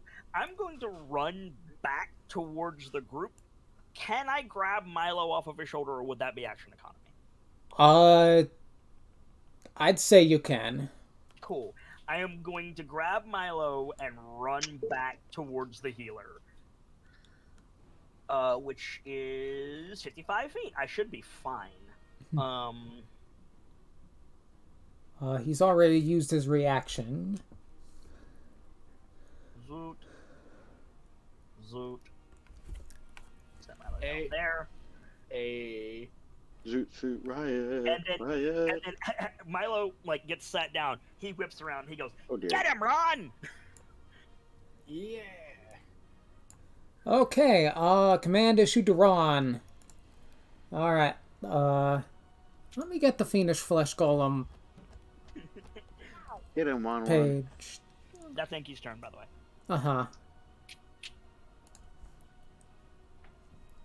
Let me just add him to the initiative. The hag, the hag who had him is now Lavender Brown, in case anyone was wondering, because Wan Yeah. Wan. Yeah. You guys called me dumb for asking for holy water. I distinctly remember Vader being like, "Why do you want that? Hell's not a great place to have holy water." And I saved it. And I'm glad that I did. I don't think I was involved in that, for the record. I didn't exactly plan for this kind of thing, but I figured I'd just hold on to one just in case. Oh yeah. Also, I have 4 flasks of it, so... Yeah. Let's go. I filled my water skin with it. Alright, So yeah. Yanogu is he's not most happy. certainly not happy. He's very happy. So he's just gonna all the way down to just gonna Come at me, all the fuckboy. way Hmm. over there. He's gonna come at ya. Cool. He's got 15 feet of reach. So he's not going to enter your threat range, but he is going to make 3 flail attacks at you, Enki. So, funny thing about that, I have a reach weapon. Yeah, they both do. I was about to say, isn't Wait, Zwin just as long ranged? No, a flail isn't a reach weapon. I should have 5 more feet of threat than Inogu does, unless I'm mistaken.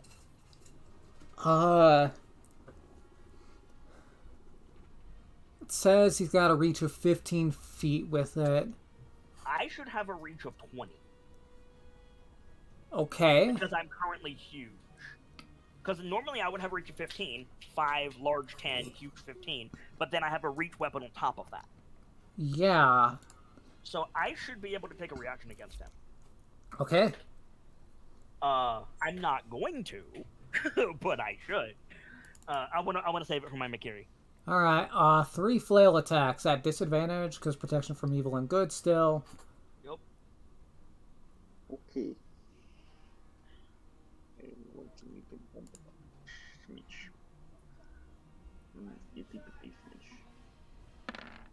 First one. 18. Misses. I step on his flail. Oh boy. Give me the details on the Makiri counter again. No problem. Let me find it. Again, 2 reaction effects that only apply on a melee attack against you. Fails to connect. You may use your reaction to either sunder the target's weapon or throw the target off balance. I want to sunder it. In both cases, the target must make a dexterity saving throw to avoid the effect. The DC is 8 plus your proficiency bonus plus your dex mod. So that is 12 plus 5 is 17. Alright. He got a 21. Damn it! Okay, I tried. Yeah. Second flail attack. But yeah, it seems that... A natural 1. Yes! Wow. Right, flail. Everything is going in your favor right now. This is beautiful. Don't jinx it. I think with that, like, he avoids your Makiri counter, but then he pulls back to strike again, and he loses his grip on his flail, and it flies backwards behind him. Because I hit him in the arm earlier. Yeah. Hell yes. It's gonna go, like, here. What's the matter, Inogu? Monkey wrench in the works?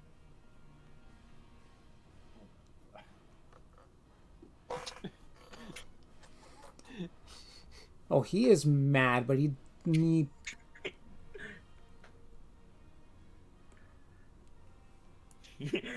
What does he do? Enki just like rubs at his beard. He goes, "Got a little something right there, right there." He's not entirely stupid. He's got a positive intelligence modifier. Oh yeah, no, for sure. But also, like, I am actively taunting him. It is like, yeah. He's gonna make a charisma save. I would actually kind of argue it's more wisdom to not respond to taunting. I could see an argument for both. Charisma is strength of willpower. Wisdom is knowing when it's a bad idea. Sure. See, it's a emotional check, not a common sense check. Right, exactly. Like, can I argue disadvantage because he's already frenzied? Because I pissed him off? Even with disadvantage, he rolled a 19, so... Okay. I don't think he's going to lose control of himself here. You used your action. You theoretically still have another multi-attack, but... Yep. Come try to bite me, I got a present for you.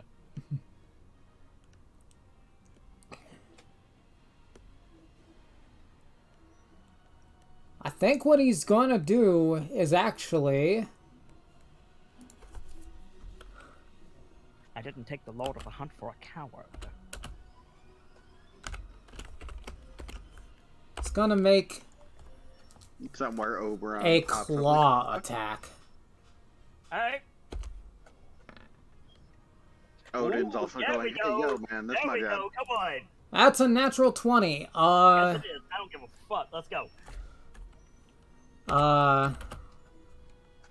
Let's say that's 2d8 plus... Every attack you throw on me is an attack that you're not throwing on the healer.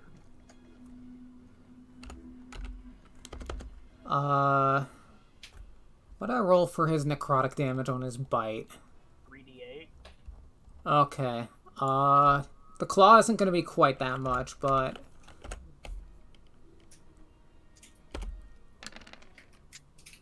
add 9 to that for a strength modifier. So, that's...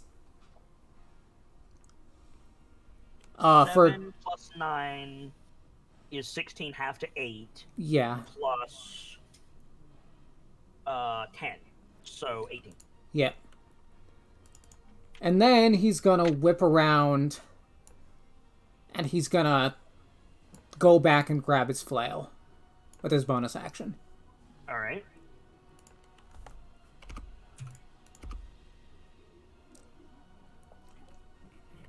Haha, Weasley fucker. And he kneels down as if issuing you a challenge. Yeah. Shira. Huh.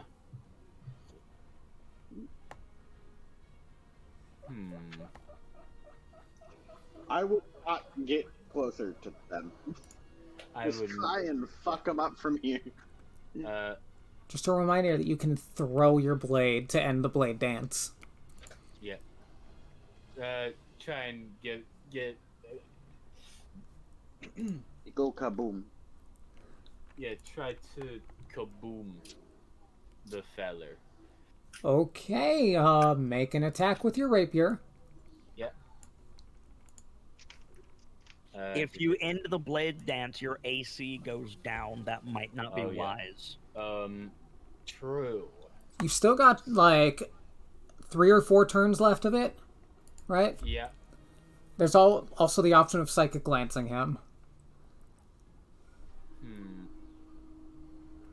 That is true as well.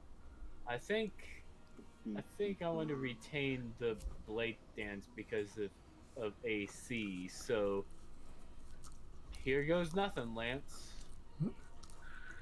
Casting at level. Wait. Oh wait. Oh. You know what? I have more slots in this, so I will cast that. Level 5, baby. Okay, so an extra d6 of damage, so total of 8d6. He needs to make an intelligence save. Whoa. He is off guard. He hasn't, like, paid attention to you at all, so I'm going to say he can't use his legendary resistance for this. Nice, perfect. If he does become... I would love a ruling on this now. If he does get incapacitated by the spell, does that mean he can't use his legendary resistance until it fades? Yeah, but he passed. Okay. Damn it. I just wondered. Handy. All right. That actually would have been handy. Go ahead and roll that 8d6.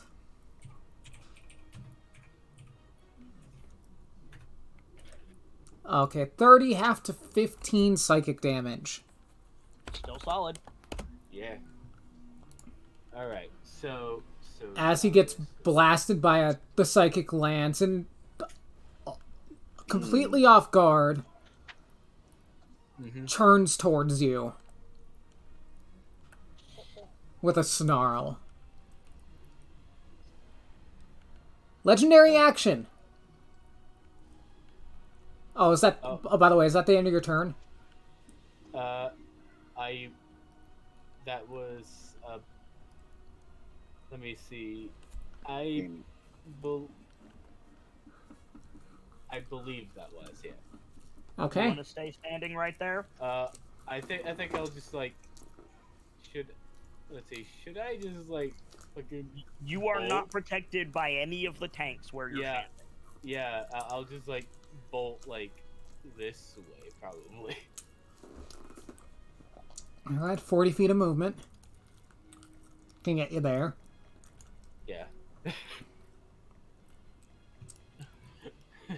So throw the bolt and then bolt. He can't get around the statue.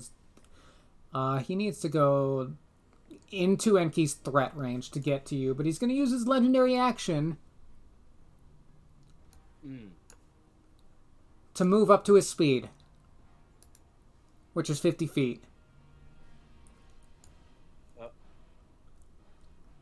Uh-oh. Isras. Hello. Your friendly neighborhood healer here. I'm hurt real bad. Yep. So, gonna use my last channel divinity for this one. It's this one. Yeah, I'm in range. Even with the 20 feet up, I'm in range. Does trigonometry.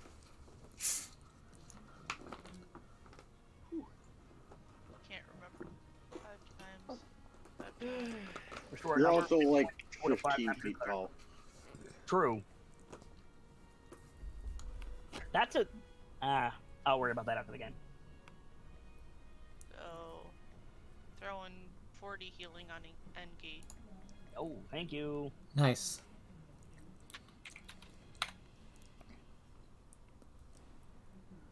Guess what, Inogo? I'm back in the fight. And I'm gonna toss healing word Shira's way.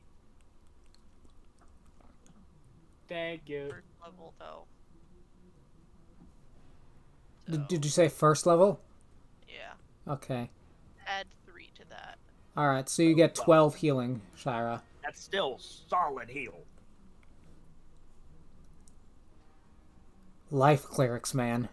Yeah, right?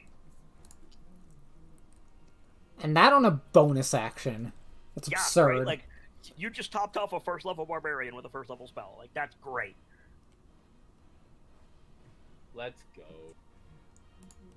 And that's it.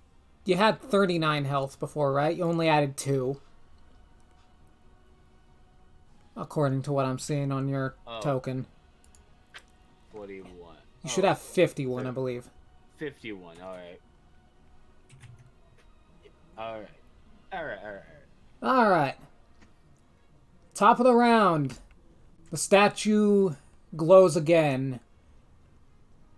The glow covers the torso and head, leaving only the arms. Alright.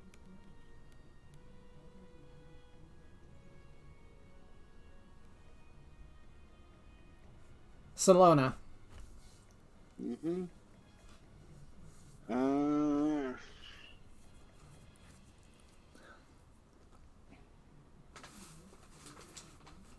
Here's the really annoying part: is the spell that I was saving up and I needed him in range for. I have just realized is actually probably worse than using Firebolt. What At spell? least in this particular moment, Sunbeam. In this particular moment, it is not better than Firebolt. Is it not? No, because it's a failed save. Creature takes 68 radiant, but he doesn't particularly care about radiant damage, so it wouldn't double. And on a successful save, it's half. Ugh. So it would be 3d8. I mean, you can cast a different spell. No, I can. That's the thing. The spell I was planning on saving is, unfortunately, not particularly viable. In which hold on, what does this one do?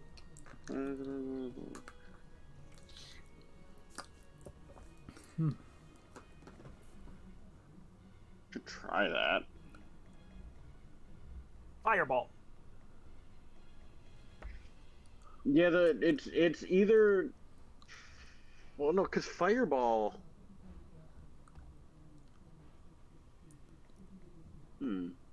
Speaking of which, has Milo used the Hidden Lord? I believe he's used at least part of the charges on it. I think it still has a bunch left, though.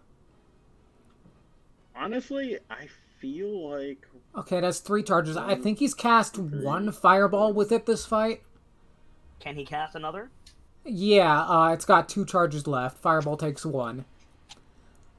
You can also use 2 charges for Wall of Fire. Noted. I think I'm gonna cast that 6th level slot as a Scorching Ray, actually. There you go, Seer Gaze him. Yeah, because it just made me go, wait a minute, Firebolt's better if he passes his save, and he probably will, because it's a con save. Alright, so that's 7 beams, I believe? So, un, 2, 3, 4, 5, 6, 7. Alright, let me see here. That's a miss, a spell fizzle, a hit, a miss, a hit, and a miss. So 2 hits? 2, yeah. Okay. Oof. 20 points of fire damage. Alright.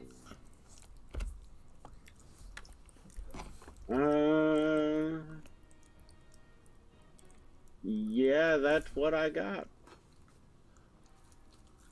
Definitely, I was like, oh, hey, that would have been really cool. Oh, never mind, that's not, okay, cool. That's not going to work anymore. End of your turn. Inogu uses a legendary action. Uh-oh. Where'd I put a sheet? I got a lot of sheets open. Give me a sec. Don't tell me I closed it like a dummy.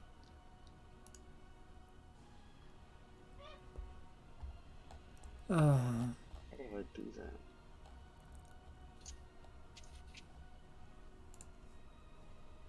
Well, it's there somewhere. Where is it?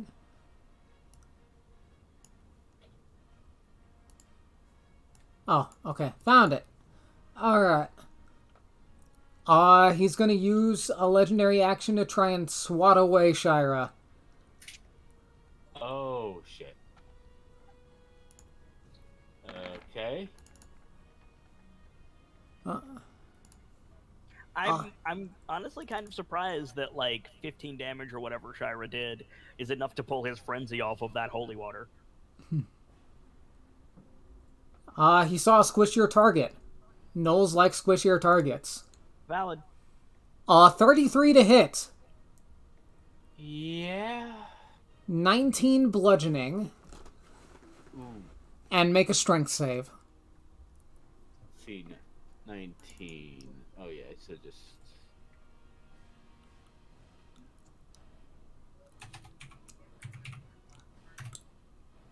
And then strength save. Fuck. Oof. You rolled better than me. Yeah, you are knocked 15 feet away into the wall. Oof. Ow. How? So You're gonna roll take some for extra additional damage. Yeah, you're gonna take some extra damage. So, you gonna have a roll for that, or? Yeah. So, let's see. Give me a sec. I'm calculating the damage. Luckily for you, you only impacted it. Most of the force of the blow. You're only going to take 11 points of bludgeoning damage, and you fall prone. Over here, Max rolling on the bludgeoning damage. Yeah. Damn.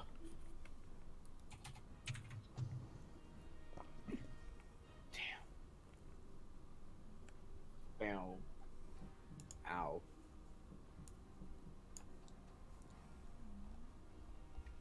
Alright, Rhea's turn.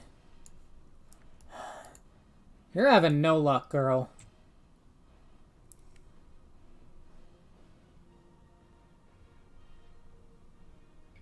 To quote Sigmire Katerina, "No, you should have waited."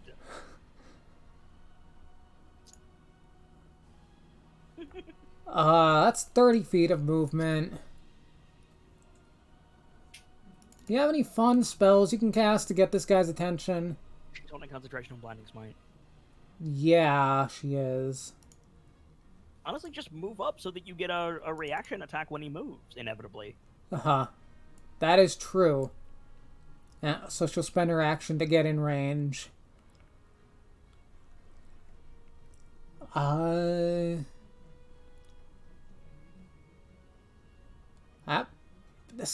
Inoga used his reaction yet? I don't think he has. He's used some legendary actions. No, I think he did on me, actually. Okay. I think. I know you I'm not- used your reaction on him. Yes. And I haven't gone yet, so no, he still has it. Yeah, flail attack on Rhea. That's right, he got the damn flail back. That is a 26 to hit, cause disadvantage, but that still hits. For 13 bludgeoning.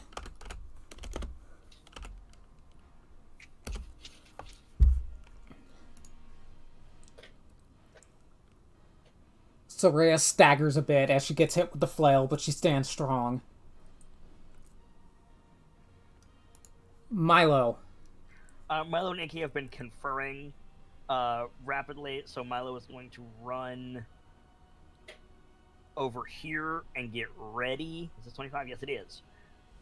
That's and then from here he's gonna turn and he's gonna be like, "I've been telling other people to do it. I might as well do it. Hey, Stinky!" And just fucking Eldritch Blast him twice. 23 and 27. Those both hit. Nice. Boop. And boop. 16 points of force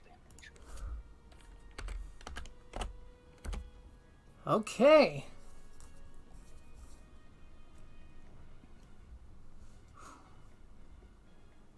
Is that his turn? Yep. Alright, Fiendish Flesh Golem. We have a plan. Was told to get him. What's your speed, buddy? Pointing at Inogu. 30 feet.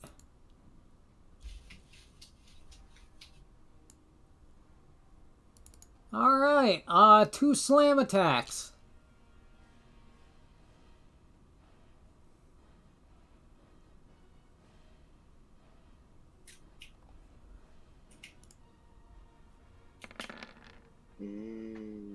That's a miss.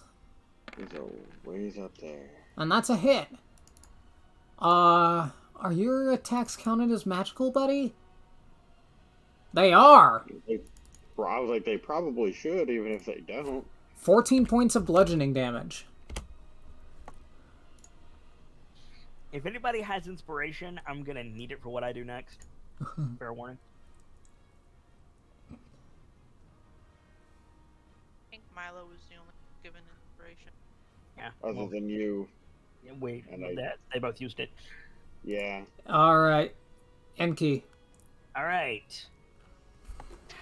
I'm going to use Step of the Wind to increase my jump distance. And I'm going to jump here, in front of Shira.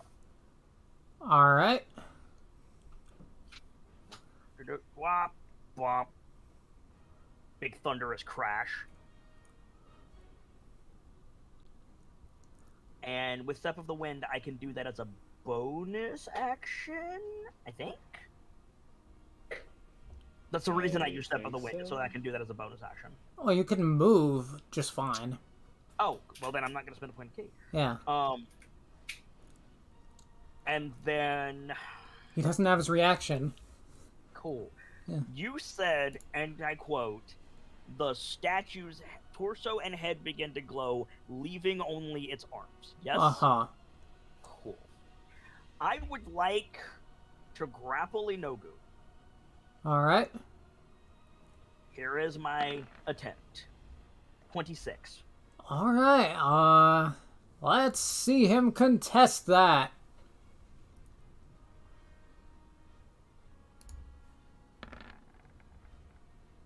With a 16. Awesome. So, grab him, and then for my second attack, I want to bodily lift him, Okay. and then throw his weight and my weight into the metal wing of the statue. Okay. I would like to impale Inogu on the wing, if I can. Alright. How do I mechanics this? With mechanics.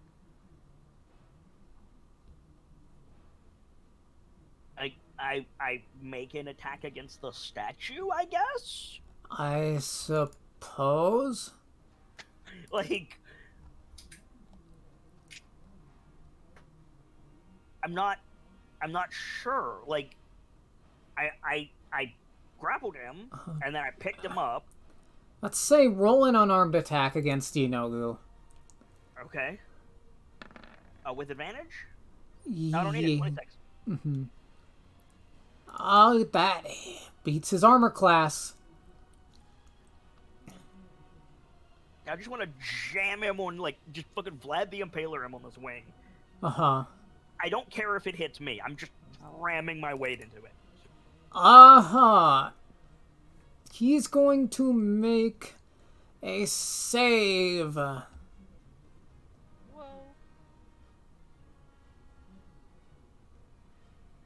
He's going to make a... Kind of.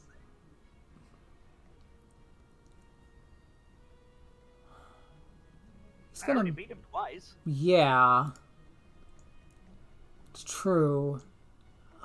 I mean, I'm So... not saying he's not going to make a save, but, like, what save can he make? I picked him up. It's true. Yeah. Maybe Dex, but to try and... I don't know.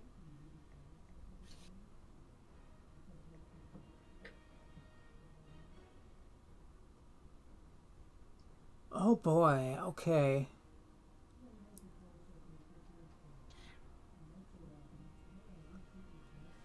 So... Yeah, alright. There are mechanics for the statue. Great. I'm gonna modify them a bit to suit my needs. Okay. You pick up Inogu, ram him into the statue's wing, infused with radiant energy at this point. Now, sorry. If he's gonna bite me, like, in retaliation, I think that's completely reasonable. Uh-huh.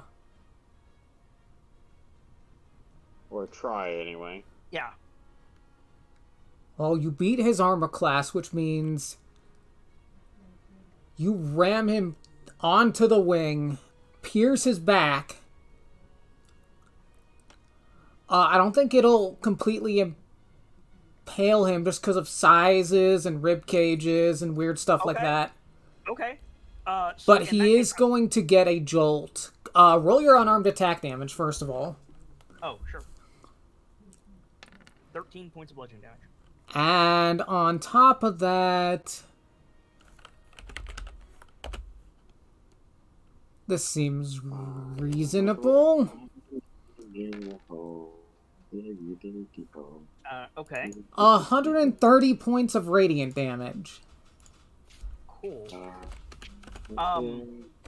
You said he's not fully impaled? Nah. Cool. I'm gonna spend a point of key to Flurry of Blows, and Flurry of Blows dictates with martial arts I can use more than just my fists to do damage. Monkey style allows me to do a lot. I'm gonna shoulder check him twice. All right. Ram him Muay Thai style right into that.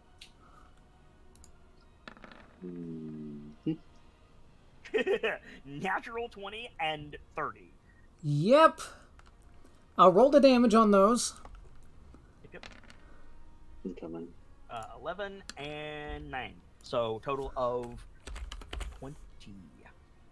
I'm gonna add some damage onto that because you are literally shoving this dude onto a pike, onto a stake. I would argue 4, but yeah.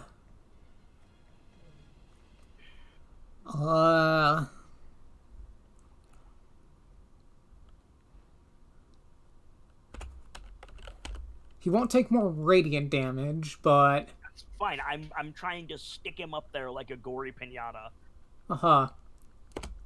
My intention is to drive him onto the pike.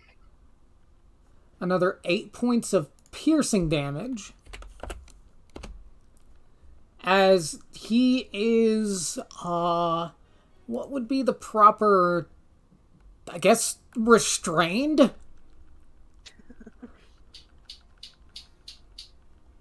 Restrained Okay, so and bleeding? Yeah, So he starts bleeding out.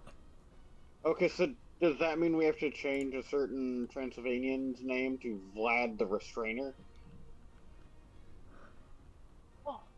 No, no? Okay, okay.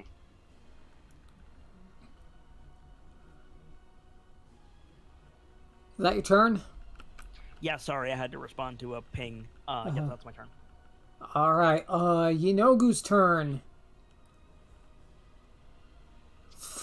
What the hell do you even do, buddy? You are hanging from a statue's wing.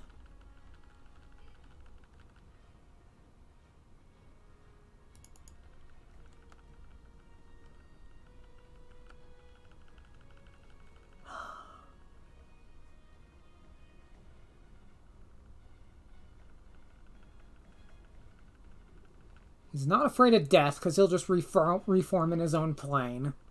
Right.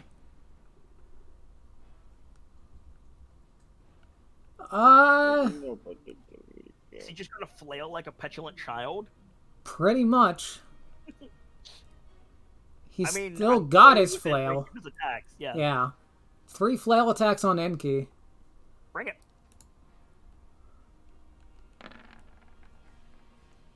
First one is a 29 to hit. Hits. 20 bludgeoning, half to 10, and...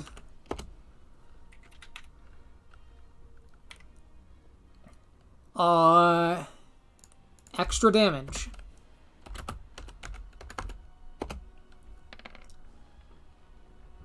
An extra 11 bludgeoning damage. Wait, bludgeoning, not necrotic? I guess it should be necrotic, shouldn't it? You've been saying the second damage was necrotic the whole time. Yeah. So it's gonna be different. I think it should be necrotic. Yeah, the raw it's bludgeoning, but you've been saying necrotic the whole time. I didn't know if this was something different or not. All right, cool. Second flail attack. 24. Hits.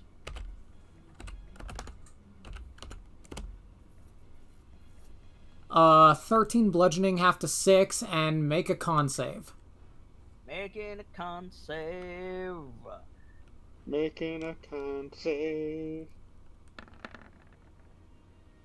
20. Pass. Alright. Last attack. Bring it. Are these at disadvantage? Yes. Okay. 28.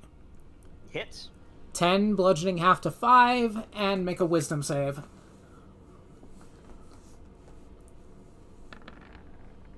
Natural 1. Ooh. Confused. Alright.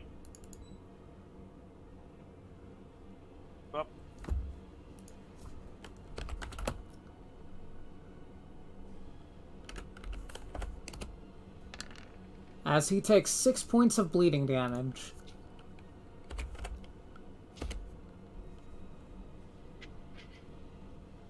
Shira.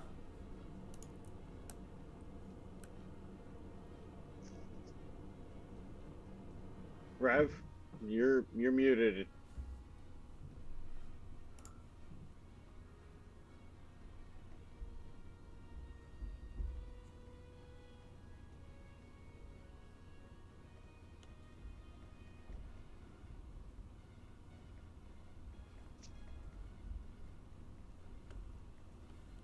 Rev.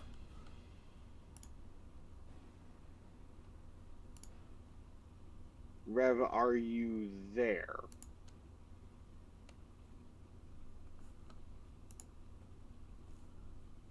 And Nyx is BRBing. Ooh. Earth to Shira. Uh-oh. So, Okay, there you are. Hey. Oh boy. Welcome back. What, did you fall asleep or something? I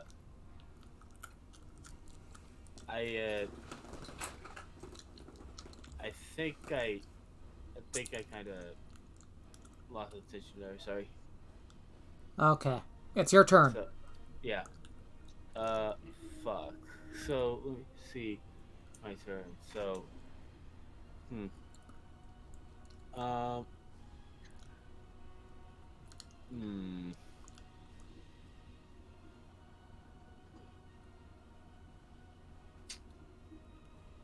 Not. Hmm.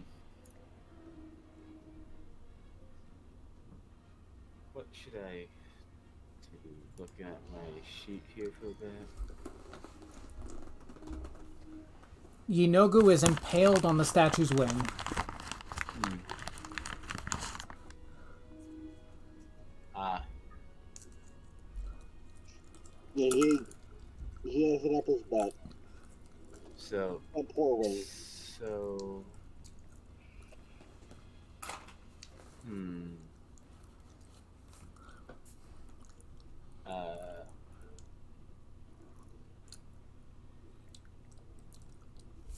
Actually, I still have like a. Wait.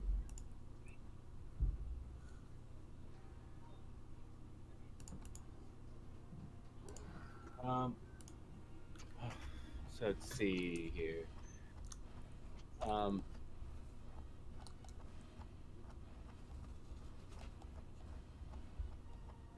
Hmm. Would let me see. Since it's basically the end of that, I'm either thinking try and lance again, or or toss little explodey thing. But I was probably thinking, I guess another lance would be good. Okay. So let's see. Level.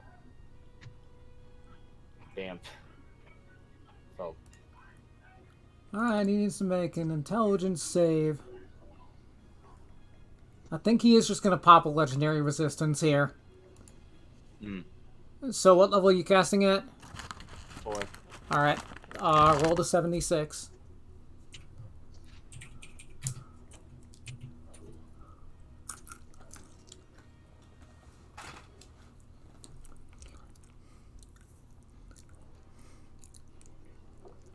Nyx is back. Alright. Nice.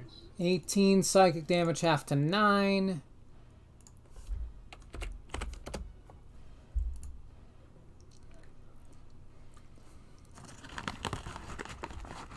Anything else? I. No. Is there? Hmm. Let me see. So let's see. I what? I know there's like the whole hmm. Should what would be the best option here? Just to stay put, maybe. Um, probably not to go south. Yeah. So You're probably so best staying put behind Enki, honestly. yeah, Yeah. yeah, yeah. I'm just gonna stay and pass the turn over. Alright, Isris. Okay. What am I to do?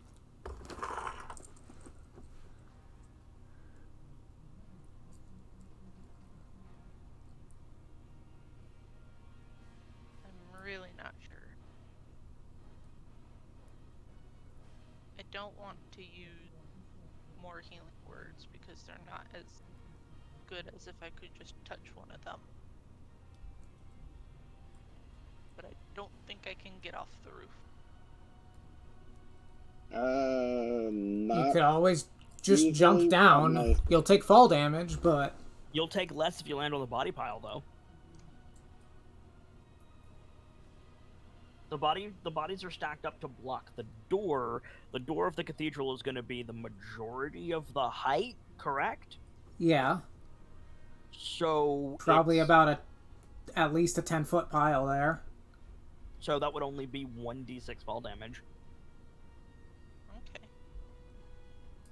I'll take it then. Alright. 4 points of falling damage.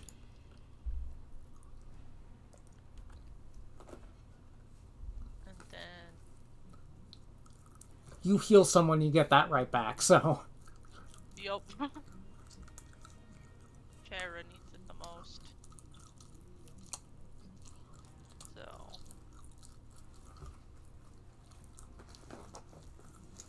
sadly only at first level. So add a 3 to that. 9 healing. So low on that. That was a nat 1. Oof. Your minimum healing is 9?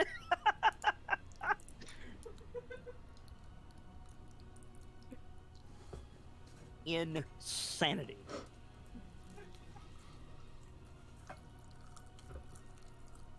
All I can Who's really this do being for typed? now That's for you, Shira. 9 healing to you. Alright. I'm really running low on my spell slots. That's okay. Inogu is also running really low on a lot of things, including hit points. I'm saving a 6th spell slot for anything that needs big time.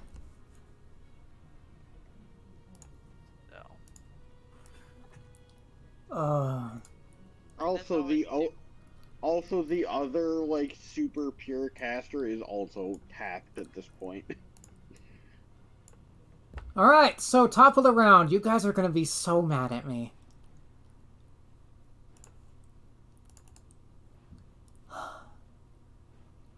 The statue's glow becomes complete. The cackling demon lord shuts his maw and narrows his eyes, gazing up towards the sky as a beam of radiant light pierces the haze. Does he take more radiant damage? Hold on. No. Okay. The powerful angel streaks down from above, followed by a gold-furred mammoth with feathered wings. I need the music to stop. The angel slashes her sword across Inogu's chest and utters a spell. A portal opens behind the demon lord as the mammoth rams its head into Inogu. The demon lord is sent tumbling through the portal, which quickly closes behind him. I'm sorry, guys. Zariel just stole your kill. How close were we? I doubled his health and doubled the turn limit, and he had 49 hit points left out of 666. I could have killed him. So Lona could have killed him. I could have killed him. I couldn't have killed. I mean, okay, I could have killed him if I had used 2 spell surgery points to double cast Firebolt. I'm actually curious about something. Let me just throw this Also- real quick. I will point out, strictly speaking, that is not a kill steal because he just got fucking banished. He didn't So- die. Yeah. Only would do half of it. Also, but- we're in the danger room anyway, so it doesn't matter. Yeah, there's also that. Yeah, because literally the only offensive spell I have left is Firebolt. God. Oh, that is a lot of nat ones in there. We only lost 1 innocent. I'm just saying. This was a fight in the module with a 3-turn limit that you are expected to have character deaths in because Zariel comes out and passes free resurrections. Yeah, but fuck that. Uh, I want to know our Action spectacle fighter economy. score. huh? Oh, I want to know our spectacle fighter score. Yeah. also, for the record, that one innocent died because fucking Liam. I want to try and cripple him. Why? No! Stop! This is at least double S. I'm calling it now. Yeah. You didn't quite pure platinum it, but that's a platinum. Hell yeah. I'll take it. Yeah. God.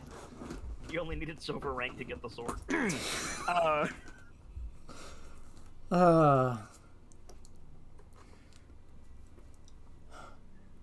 No. So, You needed yeah. bronze to get the sword. Getting the sword is just a pass. That's fair. That's fair. That's the goal of the scenario. That's very valid. So, yeah. The angel speaks to you guys. My name is Zariel. This town was under my protection, or it was supposed to be. I got here quick as I can, but it seems the damage has already been done. There's a lot of brunette women in. That's a joke. That's a joke. Not actually said.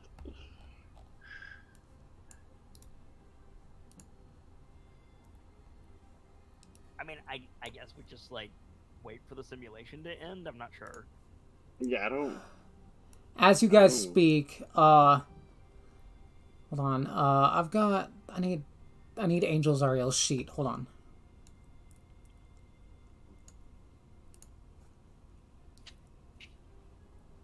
Also, shout out to the 1995 circa Magic the Gathering card art for fucking Zariel. I had to grab this art from an official, Wizards of the Coast source. This Yeah, is... MTG is owned by Wizards of the Coast. Like, Yeah. Yeah, they're both Wizards of the Coast. Yeah. It's just that style is very like mid to late 90s Magic the Gathering. Hold on, I think I've got a handout for what her sheet was supposed to be, and it's dumb because it's her devil form! I'm gonna have to screen capture this, I think, but I'm gonna show you what the original token was.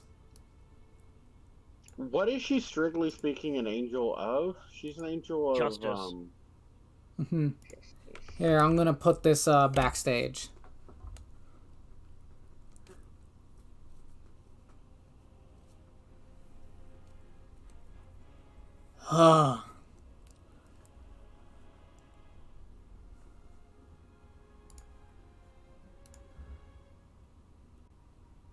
I do like the sword tabard. That's cute. Okay, she can pass out 4 healing touches? Is that all the healing you've got besides resurrection? Yes. It's all we need. Only 4 people have taken damage. Yeah.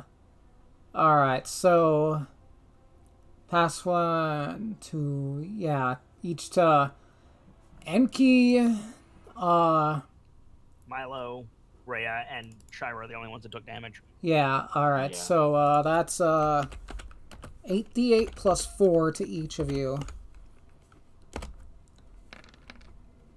Technically, I took damage, but I got Okay, healed a while ago. 55 to Enki, Anko. 38 to Milo, 47 to Okay. Rhea, We're definitely gonna need to get a long rest before the next fight anyway, so. Yeah. and 51 to Shira. That should top you off. Thank you. So just all the way up to max. Yeah. Then. Let's go. Thank you. As she's healing you, several knights on horseback appear from the mist.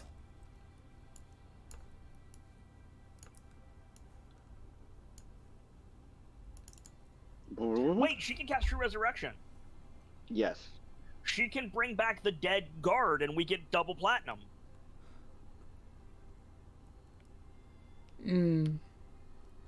Yeah, I know it's a I mean, sim, but like, I mean, also, he did already die. Like, like, yes, she can fix the fact that he died, but he did die. yeah. What actually happened is way more people died. Like, we crushed the simulation. Yeah, she can resurrect the dead guard for sure. But it won't do anything because it's a sim. Yeah. Unless somehow this is actually time travel, in which case we have some shit to say. Yeah, but we don't have any reason. Like, as far as I'm concerned, this is the trial of the Master Sword. Yeah. So several knights in red and white armor appear on horseback. One of them gets off her horse and takes off her helmet. And reveals a woman in her 30s with Turn around! a woman in her 30s with a fresh deep cut on her cheek. Ray, turn the fuck around! You're not here. Shut up. So she speaks. Thank you for your timely assistance, adventurers. My name is High Rider Yale. And she gives a knowing wink. Milo, we're the jaws of Seize the Wink. Oh. You might also recognize Elanthius and Haruman among the riders approaching.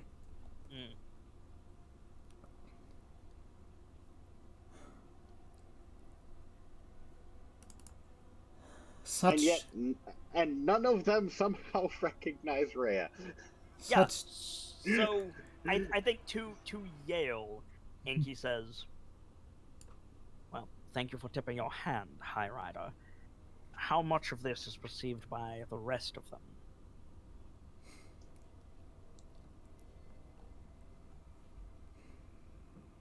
What? I don't know what you're talking about. Inky just That like could folds either his arms. be everything or nothing.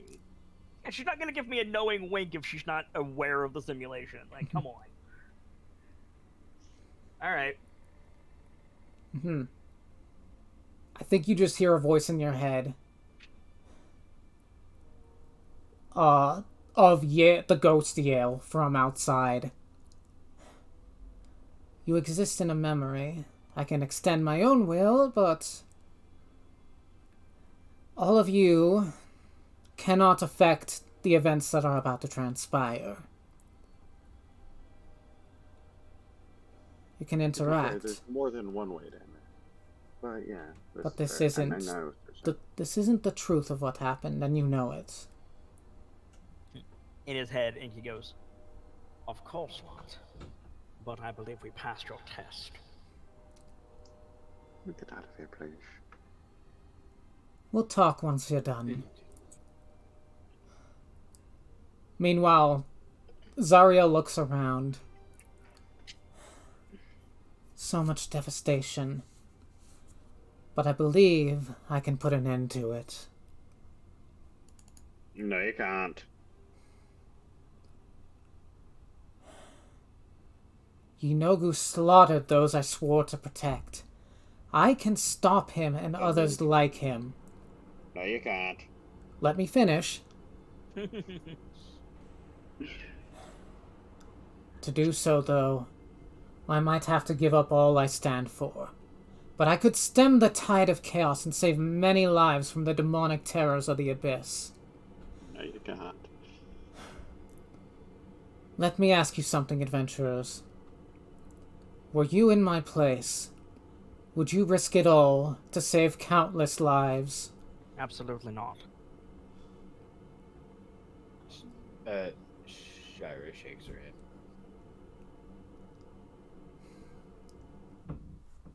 Well, I mean, saving countless others, though, guys. I mean, it's countless. I mean,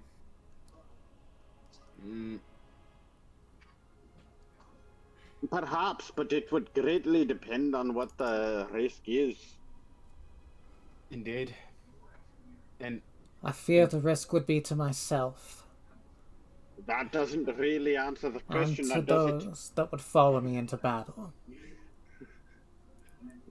Definitely doesn't answer the question. Oh, she's talking about riding into... And he slaps a hand over Milo's mouth. Do what you feel is right.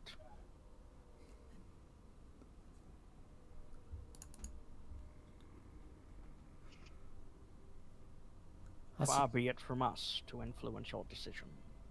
Looking at Salona pointedly. Everyone has different reasons for what they want to do. Everyone is different upon their opinion. It's your choice and your choice alone. Well,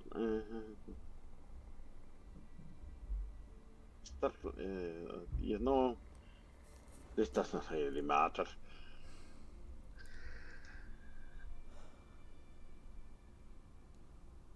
You're going to do what you want to do anyway. I don't quite frankly know why you asked.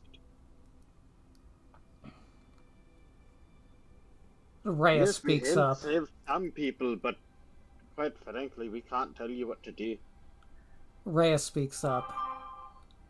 I would. If I had the ability, I'd gladly take your place.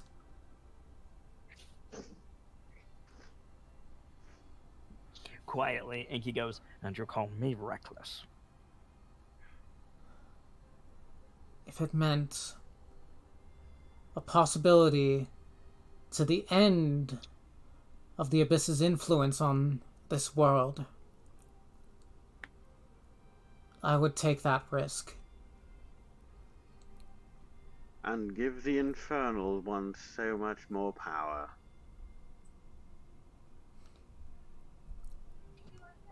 That doesn't seem like much of a good trade to me.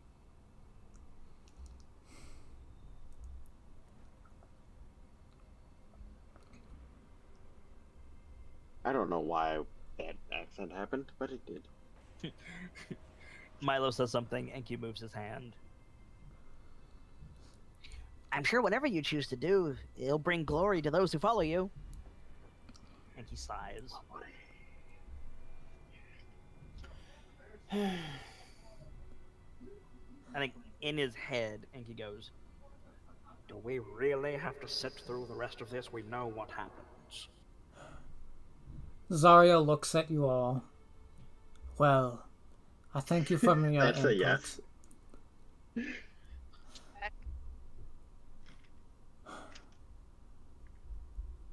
My men and I ride to put an end to all of this. I thank you for your And you'll assistance. You fucking idiot. You are all bestowed with, let's see here, a charm of restoration. Greater Okay. restoration. Cool. Or Alright. wait, no, okay, no, it's. I'm sorry, I got it wrong. A charm of restoration. It has 6 charges. You can use an action to expend some of its charges to cast one of the following spells: greater restoration for 4 charges, or lesser restoration for 2. Cool. Do the charges replenish Replenish? at any point? Once all its charges have been expended, the charm vanishes. Okay. So basically, you get 1 greater and 1 lesser, or 3 3 lesser. lesser. Okay. Yeah.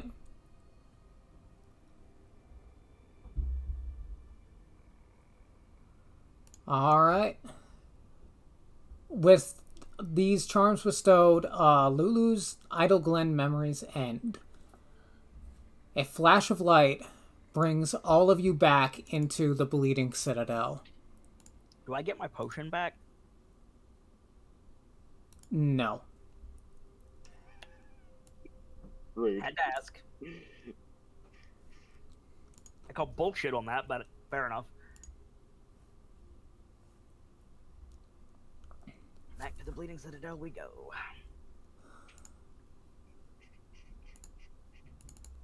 All right.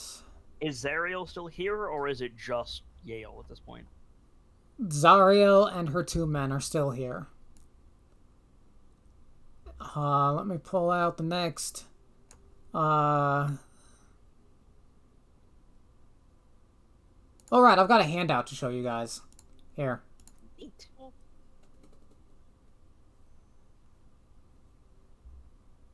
Oh my. That's a sad face. And a blindfold. Yeah. Because, justice is blind. Oh fuck. Backwards. Okay. Fly by the seat of my pants time. Oh no.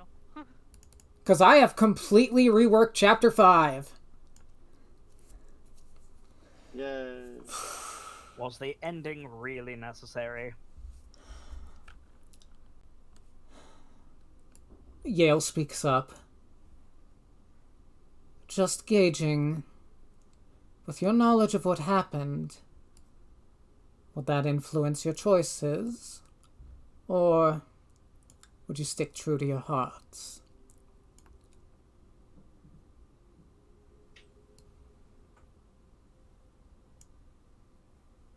It is what happened after that day that concerns me.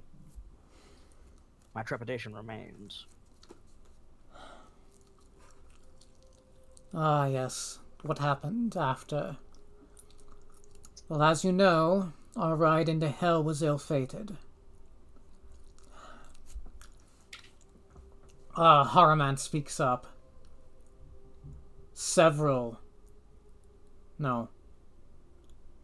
Entire scores of Hell Riders were consumed with fear upon entering Avernus.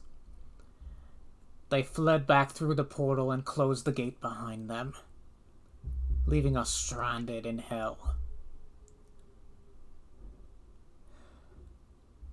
Needless to say, we were overwhelmed.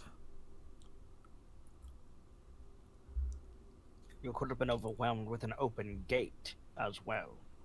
There is wisdom in what they did. Mhm.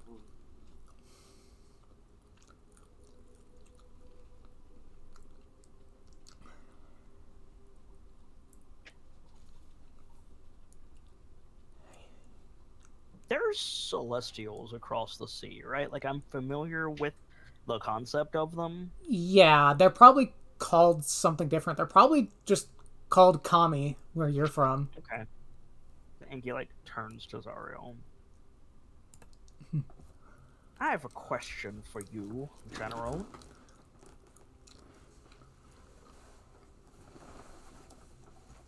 On whose orders did you raise your army?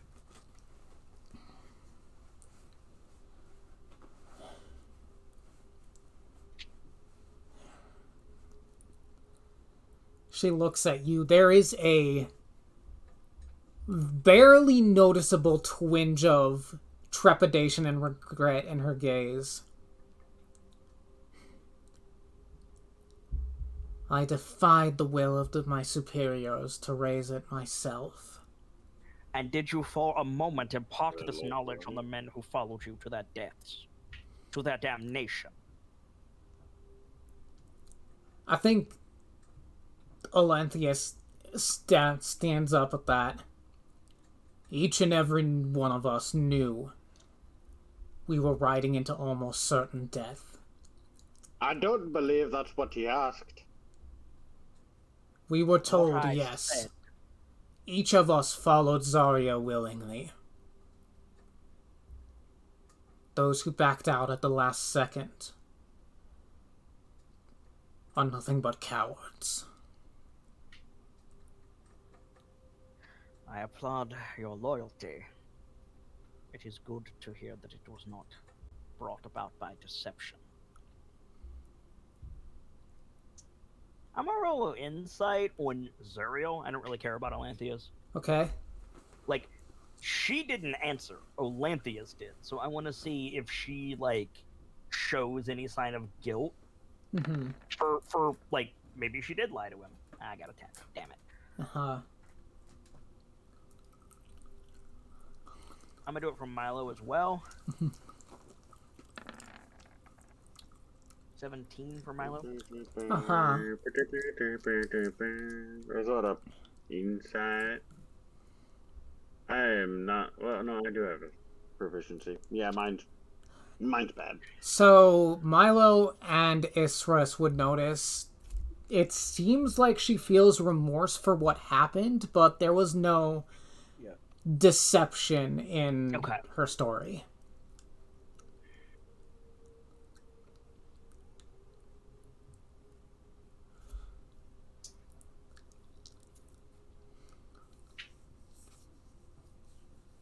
Be that as it may, the citizens of Elturel did not follow you into hell.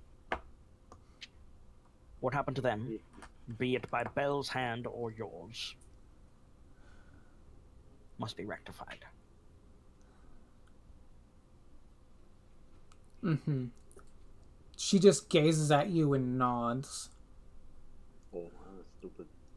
The souls of the Elturan citizens were never mine to claim.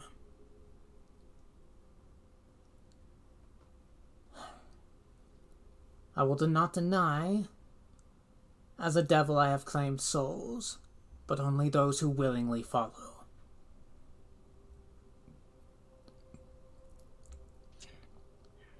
And I will not deny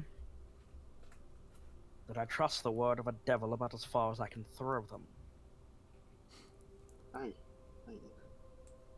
There's a But small... Enki, can't you throw them kind of... Enki just smirks.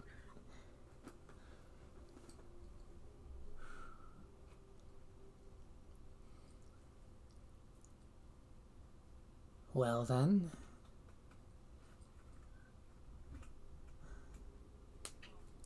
we should finish what we came here for. Agreed. What do you know specifically of the Celestial entombed in the Companion? There's a lot about the Companion that Bell didn't tell me. I knew it holds the rank of Planetar. Slightly lower than what I once held.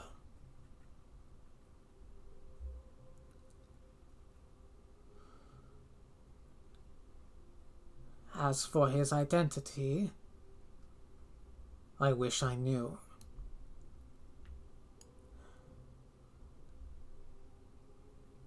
If we manage to remove the control rods and ultimately dissolve the shell of the Companion,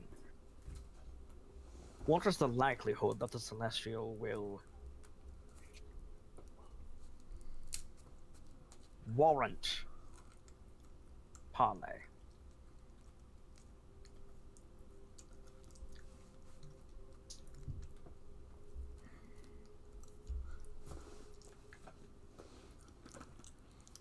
It is likely that he has endured endless torture for the past 50 years. I do not know to what extent his reason will be with him.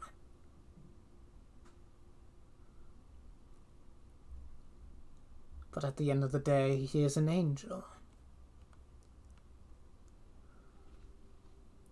Stop him and send him home. Got it. We are That's a trained joke. against the torturous devices of devils. It's worked wonderfully for you.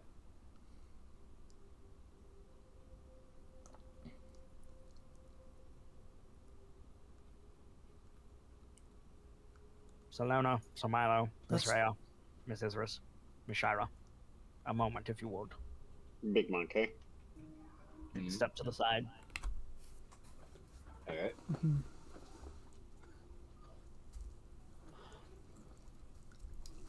I'm of a mind to kill them both. Zariel and Belle. What? Why? Because, at the end of the day, regardless of motivations, she is still the general of the Infernal Forces. She has still led armies against the demons that has bled over into the material plane. She has still claimed souls. Yeah, but she's on our side. We don't know that. We can't know that. She's in a weakened state here. I do not ask any of you to stand with me in this decision. But if you intend to stop me, speak now. Let's see here. Hold on.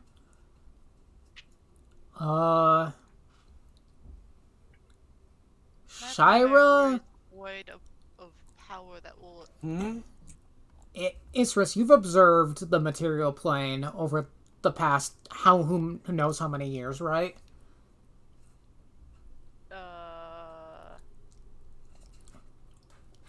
Isrus is probably about 500 years old, so Have you been observing the material plane in that time?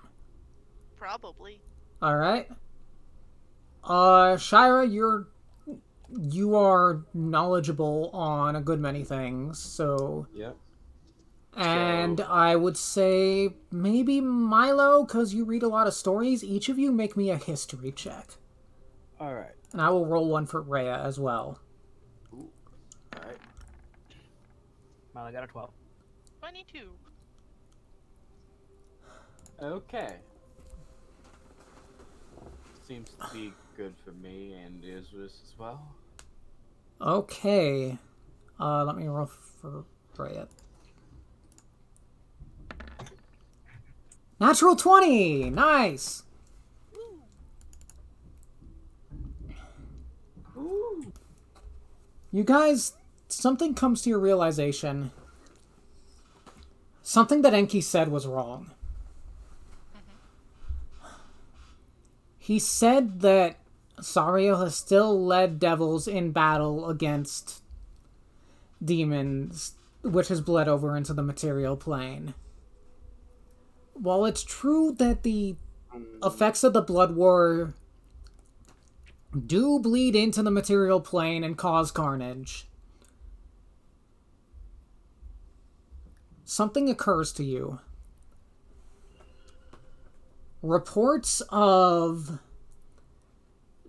squabbles between devils and demons on the material plane have become significantly less frequent in the past 150 years, which coincides with Zariel's story of when she became a devil. You're wrong, Enki. I've lived Indeed. for so long. I am 500 years old, and I've observed the material plane within that time. Zariel's claim adds up that when she Yes. became what she is, to stop the overflow of this war here, it has significantly lessened the bleed over into the material plane. I If we have an- kill her, it's only gonna bleed out more back to how it was. I agree. We are not killing her. And as much as it pains me to say this, she may have claimed souls, but frankly, there will always be a Lord of Avernus, and they will always do that. I don't think that's really a significant enough thing. I will The be next with one you. could easily be worse. I will be with you in killing Belle, as she's the one in power here, not him. I wouldn't And worry he about is worse, quite a void frankly. of power that, Indeed. and it's better off that she is the lord here, and he is dealt with.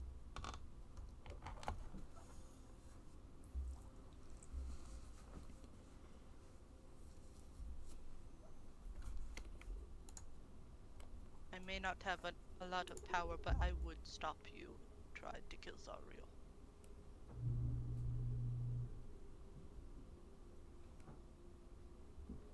Shout out.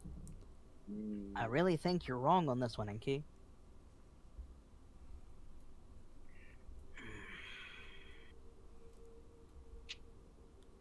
If Zariel is the lesser of two evils, the lesser of countless evils,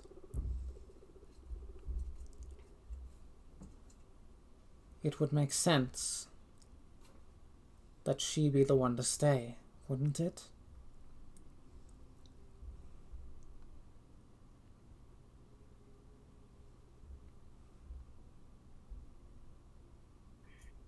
I disagree, but there is little that I can do. He is a needed evil.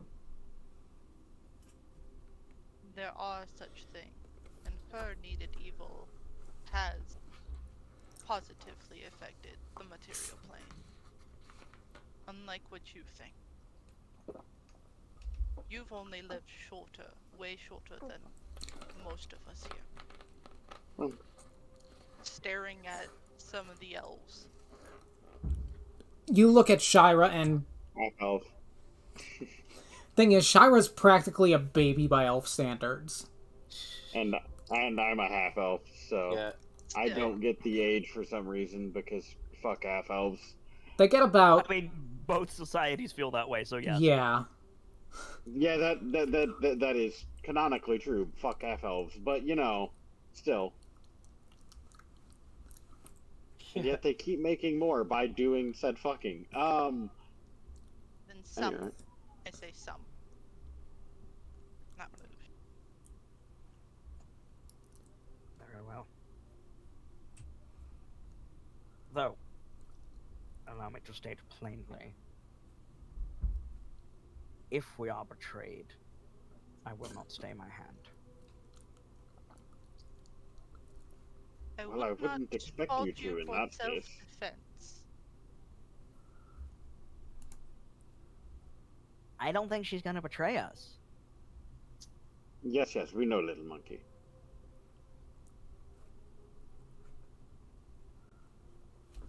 The next question is who wields the sword? Milo puts his hand up. No. Uh-uh. Do we even need it?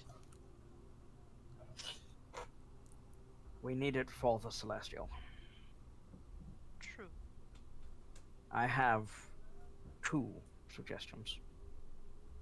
What would those be? The Sword of Zariel should be in the hands of a Hell Rider.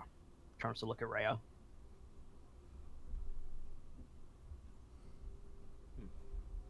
And the other?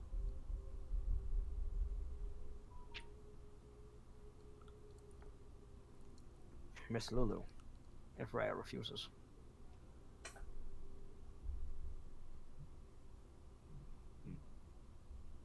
Well, I have to admit, I would like to see an elephant attempting to use a sword.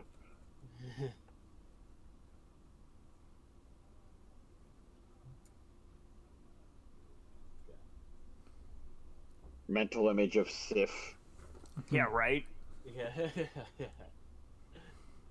Rhea contemplates for a bit. I'll do it.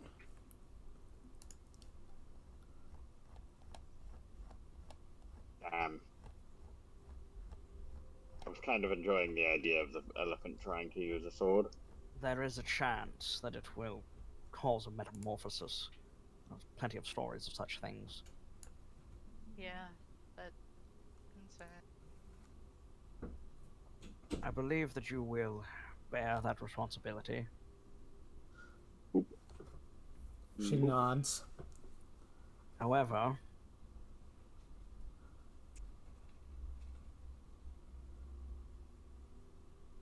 that does, if such a thing happens, that does change my post-Avernus plans a bit. Oh well.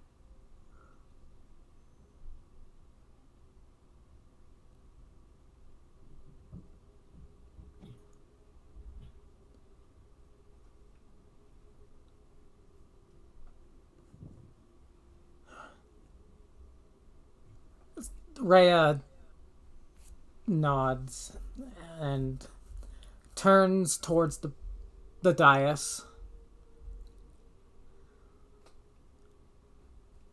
I think we're ready.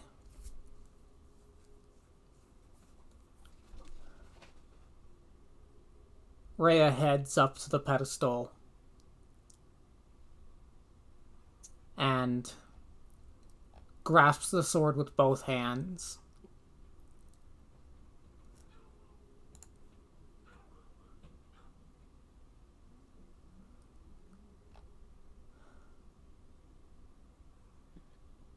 Inky leans over to Salona.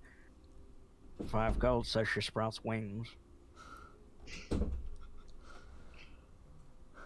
I wouldn't be surprised. It's not that hard. And Rhea pulls on the sword. It gives immediately under her strength. As she pulls it out, light fills the hall, blinding you all for a second.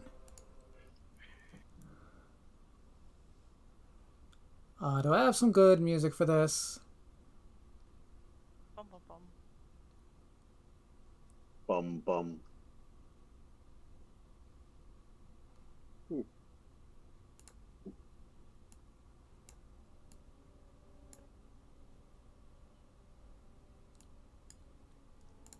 This'll work. As the light fades, you see Rhea transformed before you. I told you we should have given it back to the bitch.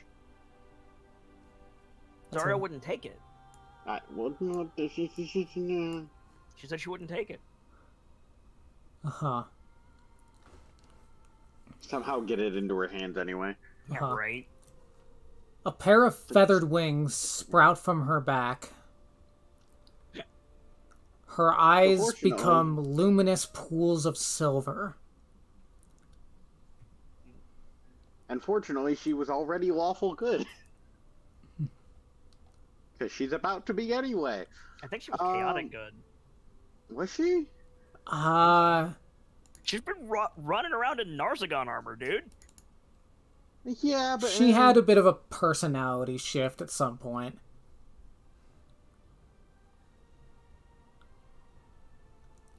I would call her neutral good, honestly. No. She's not anymore. Anyways. I feel like getting punted into angelhood is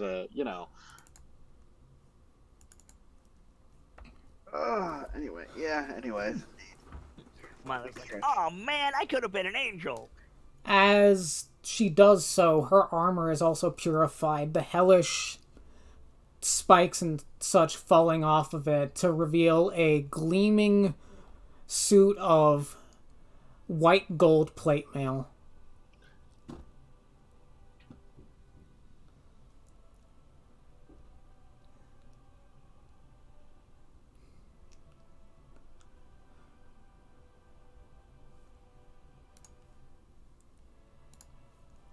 Sorry, I'm losing my train of thought here. I'm trying to think of what to say. Well, Someone made that angel very weep. I mean, I think Inky just like pulls his hat down and starts to leave. Rhea looks herself over. I can see again.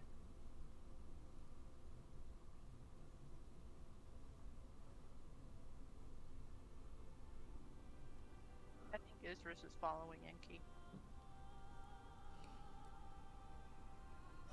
Inky's using Zwen as a walking stick. We should go, says Harriman. Inky just waves over his shoulder.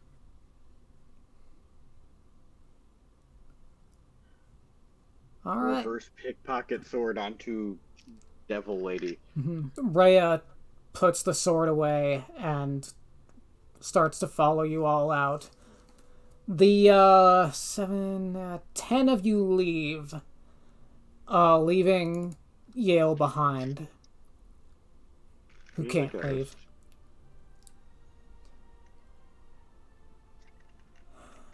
You step out and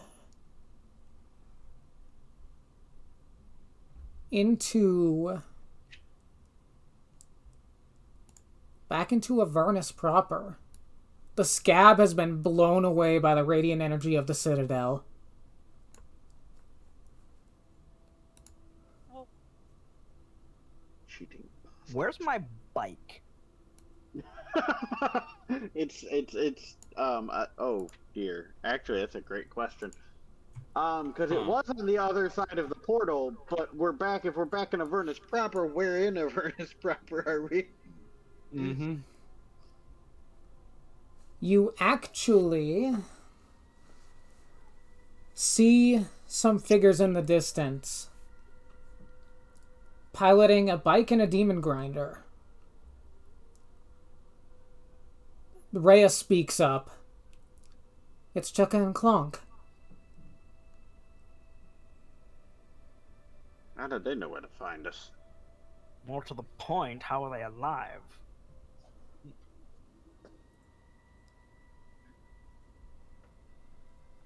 I suppose Red Ruth treated them rather well.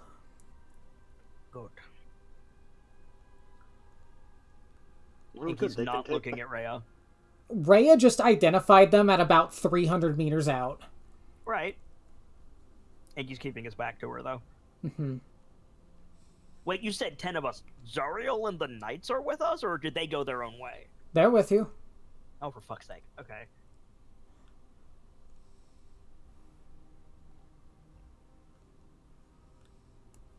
As Chukka and Clonk approach, they flag you down and stop. It's good to see you alive. Clonk hurriedly scribbles a note that says there's something you need to hear. here. Go on. Chukka puts his hand to his beak like he's clearing his throat. Mm-hmm. And all of a sudden you hear come from him a familiar booming voice. Oh no. Hear me, citizens of El Turel. The time has come for you to join the legions of the Blood War.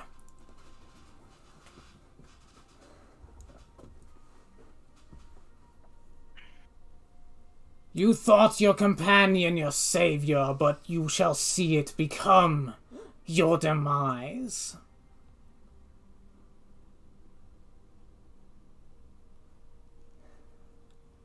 And I, your ruler.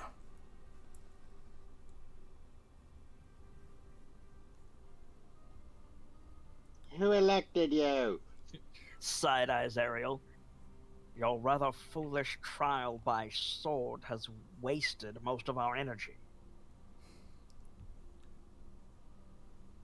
I won't be able to properly heal everyone if we have to fight him.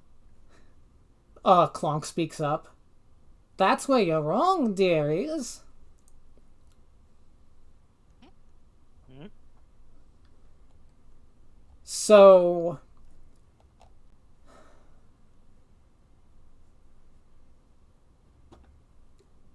Clonk pulls a scroll out of his pack and hands it to Isrus. Takes it with a very confused look.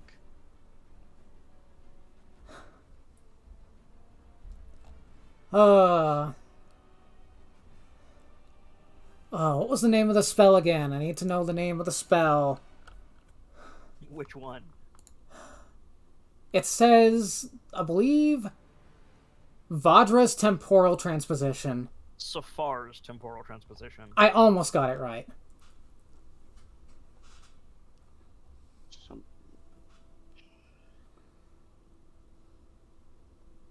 You realize that you are inexorably tying this to my DA verse if you do that. Yeah, Alright. I already kind of did. I've mentioned the Brotherhood. Alright, fair.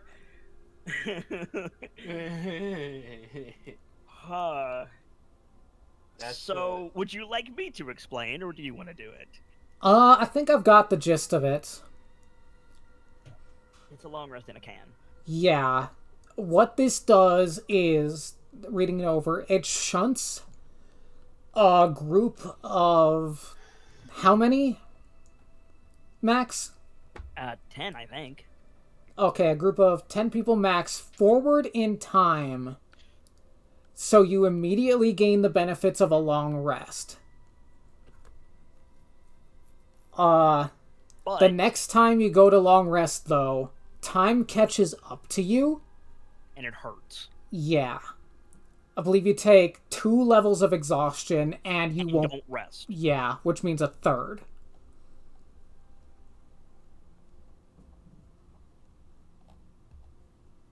So what you're saying is we'll have to long rest twice.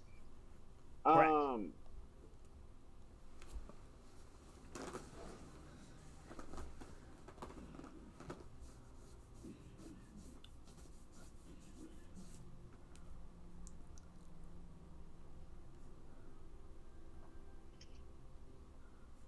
Useful spell. Can Isrus cast it? It's like 8th level. With a successful Arcana check. Yeah, fair. That's the beauty of scrolls. Fair. God damn it, I did it again. Now, if we had a wizard, we could just do it whenever, but unfortunately, we don't have one of those. Says the wizard. I'm not a wizard. You might as well be.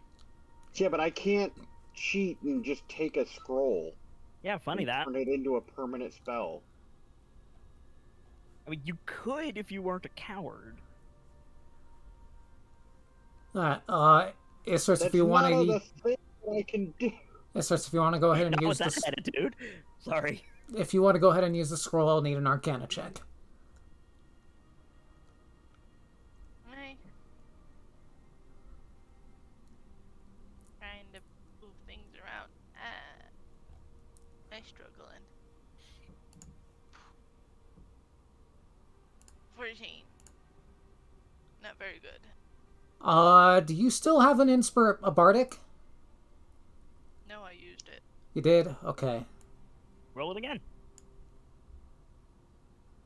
Eh? It doesn't consume the scroll.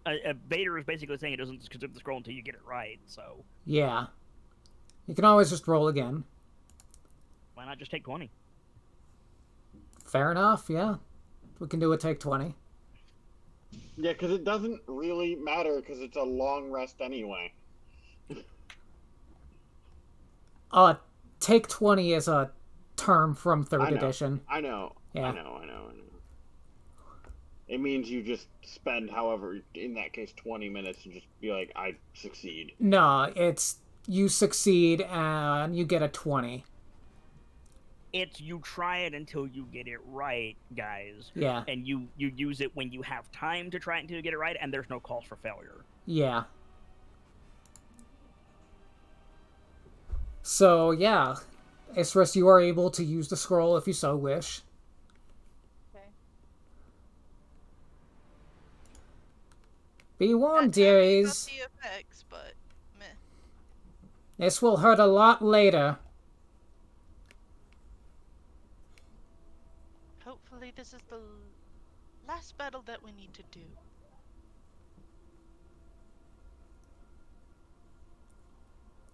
We can have plenty of time to rest.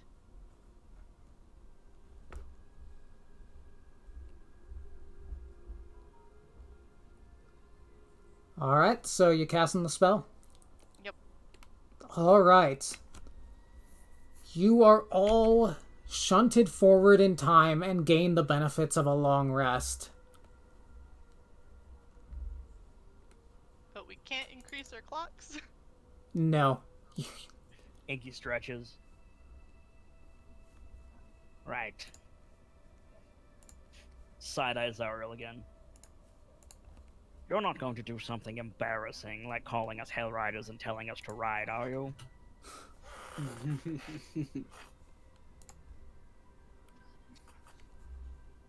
Milo, I wouldn't dream I of feel it. like would have something to say there, but you know. There's work to be done. Enki gets on the bike, pulls his hat down again, puts the maul on the side of the bike, puts Zwen behind him. That won't be necessary, you know. Zariel whistles, and a flock of nightmares descends from the sky. Or I guess they'd pop out of the ethereal plane. Enki sighs heavily.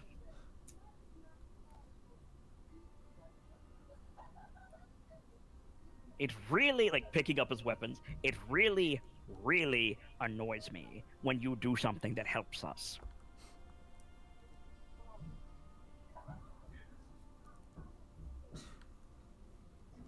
Well, how's the saying go? The old adage. When goals align, even an enemy can become an ally.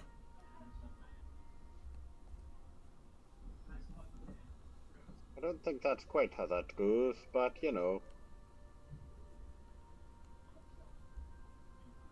Enki helps Milo onto a nightmare, gets onto a different nightmare. Can the horse hold me? Yeah, Okay, it's a large creature. It's gets onto a different nightmare. I'm barely a medium creature. I'm not as big as a Goliath, but I'm lanky. uh-huh. I don't believe you're too heavy for it to hold, is the thing. Cool. Might be a little awkward. Yeah, Alright, maybe.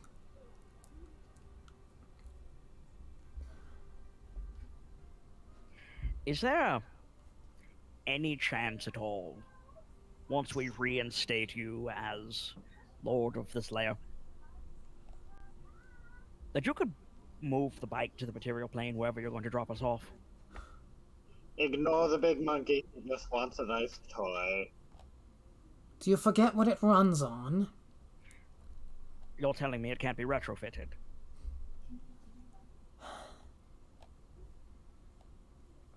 Not with your current technology.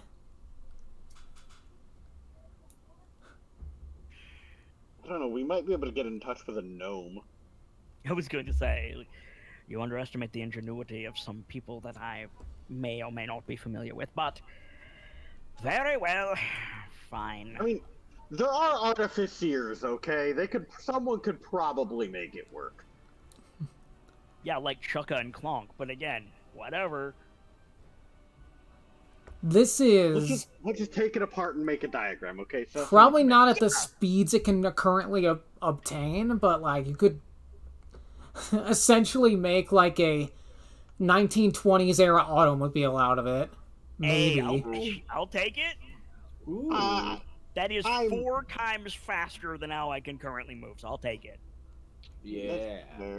Well, is it? Also- those were not fast cars. No, they weren't, but 20 miles per hour is still like twice as fast as I can currently move. Also, just a point, old school bikes blew the shit out of old school cars. Like, really early on, old school motorcycles were. Well, there was a reason they were used in the war. Oh yeah. I never really. Part of that was looked at- agility, though. Why do you think I won it, homie? Well, I mean, that's not the point. It's not speed, is what I was saying. I don't want it for speed. I want it for. I want it because I would have tore around Toral on a motorcycle. Enki just wants to look cool. Is Yeah, that they- not the reason we're playing D&D, to look cool? True. But also, yeah, you could.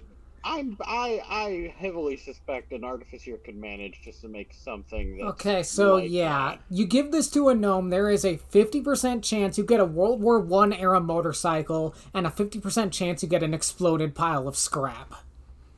I will take that bet. What's he got to lose? Yeah, right?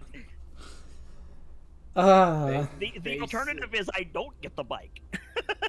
yeah. And like, sure, Enki would be bummed for a good bit, but he'd move on. All right, let's go deal with Bell. Alright. If we must. Flight of the Valkyries begins playing in the distance. Uh-huh. Pretty sure that's public domain. Yeah. It is. It's like, For sure it is. it's like 300 years old. 300 years old. Yeah, it's older than America. Maybe. Now, should America- we start this potential battle now? Or Yeah. wait until next It time? might be. We might want to wait until next time. Yeah. Yeah. You guys take Yeah. off.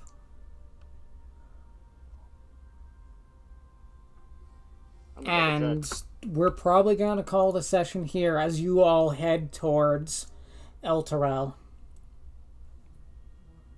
Cool. Yep. So Okay, so Richard Wagner died was born in 1813. He is the composer. Wild West.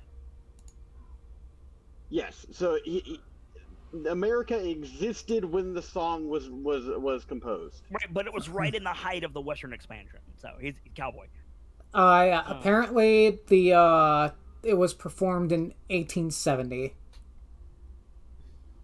Okay, so that's actually technically like post Wild West, but there was still some expansioning to be done. Yeah, 1870 was like.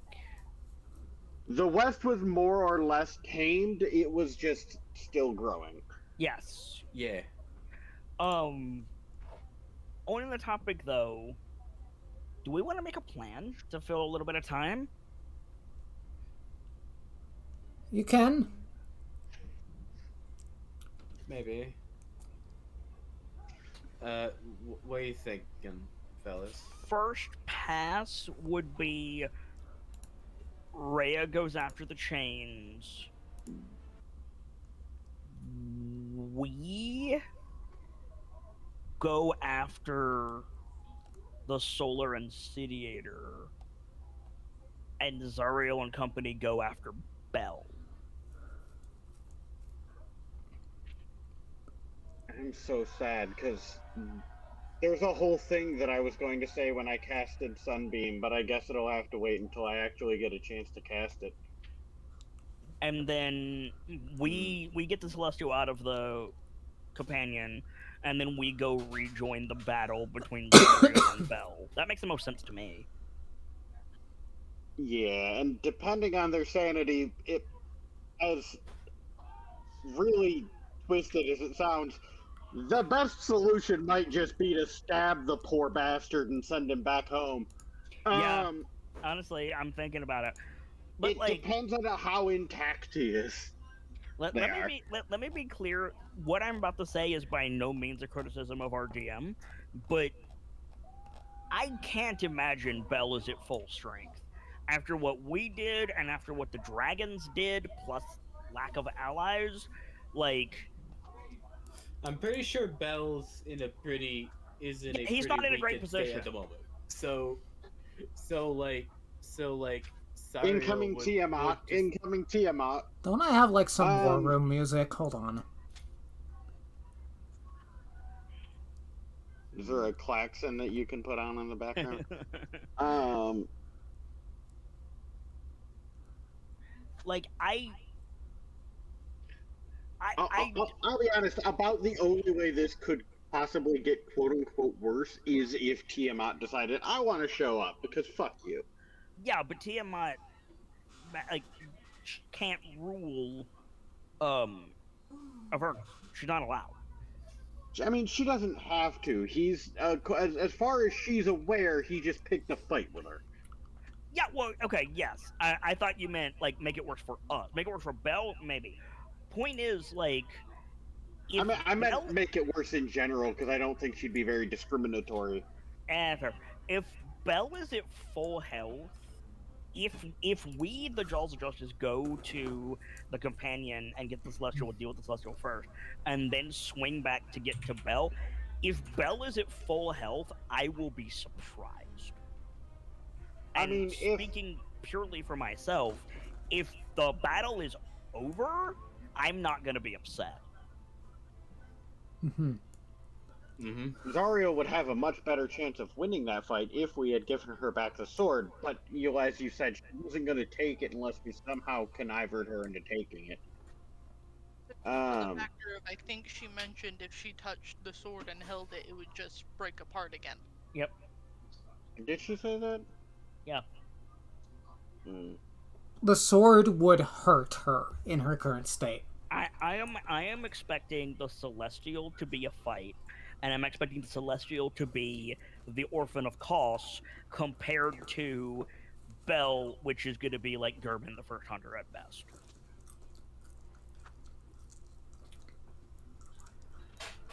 I only vaguely. I'll be honest. I've never played Bloodborne. Gerben is a joke compared to Kos. I mean, I'm sure he is, but I don't. What I'm saying is, I don't think Bell is going to be a credible threat. And if I'm wrong, I'm wrong. But that's just what it seems like. Because we hurt him bad. It depends on how much celestial energy you let him absorb. I mean, yeah, but that's what I'm saying. Like, Rhea goes for the chains, and we immediately go for the companion.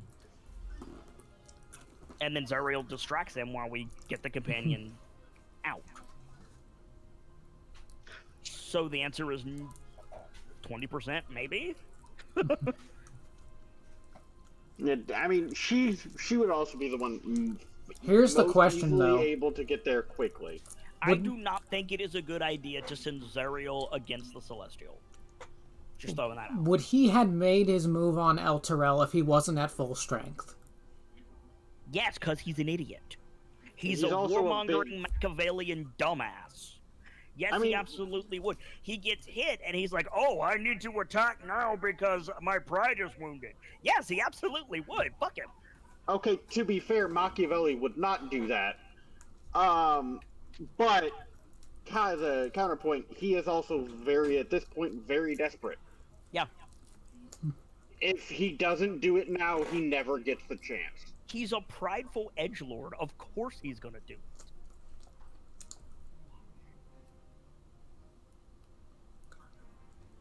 Like, zero doubt in my mind.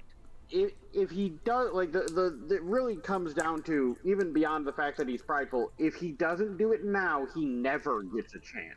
Yeah. So he has no choice, weakened or not, he has no choice. He must go. Because otherwise we're going to roll up and roll him.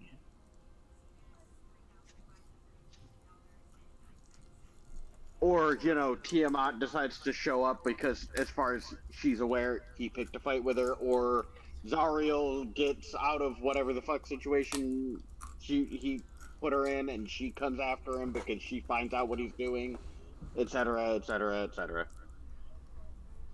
Yada yada yada. It's basically he had a lot of things he had to time in order to make this work, And we dropped a fortress on his fortress.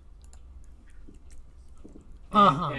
And drastically weakened some of his forces along with that. So, yeah. You know, kind of messed with the wrong clan or the wrong, yeah, The wrong jaws of justice. yeah. Oh, by the way, Shelling lemons so hard. before I forget, since you guys technically long rested, you guys advanced to level 12. Hey! Yay! Yo. So another level up. Uh-huh. Like, Level up. it's your story, you're the game master, and the final word is yours, Vader. But to the question, do you think Bell would attack Eltaro before he was ready? My answer is vehemently and immediately yes, he would. Uh-huh. He has removed himself of choice.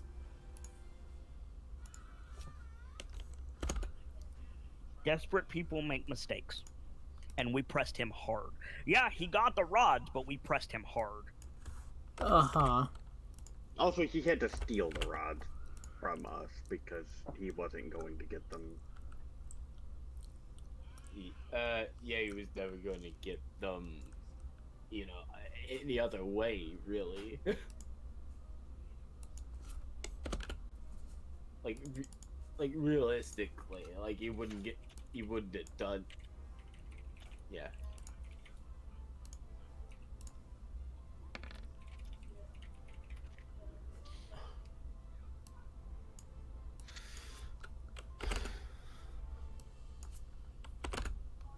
Alright. Well, you guys got any more discussion you want to do? I think we should stay together, but the NPCs should go off and do their own things. Yeah. Alright. I figure that would be a solid plan, wouldn't you say?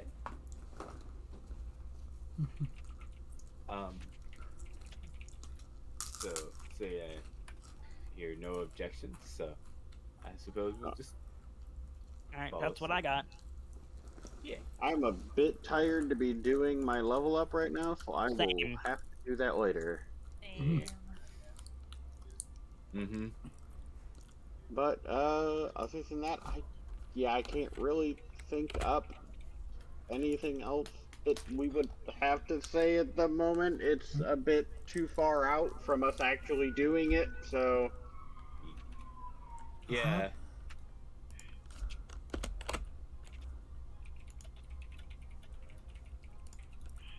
Well, with that, I think I'm gonna call it. We will see you guys. We will be back for the final act of Baldur's Gate Descent into Avernus.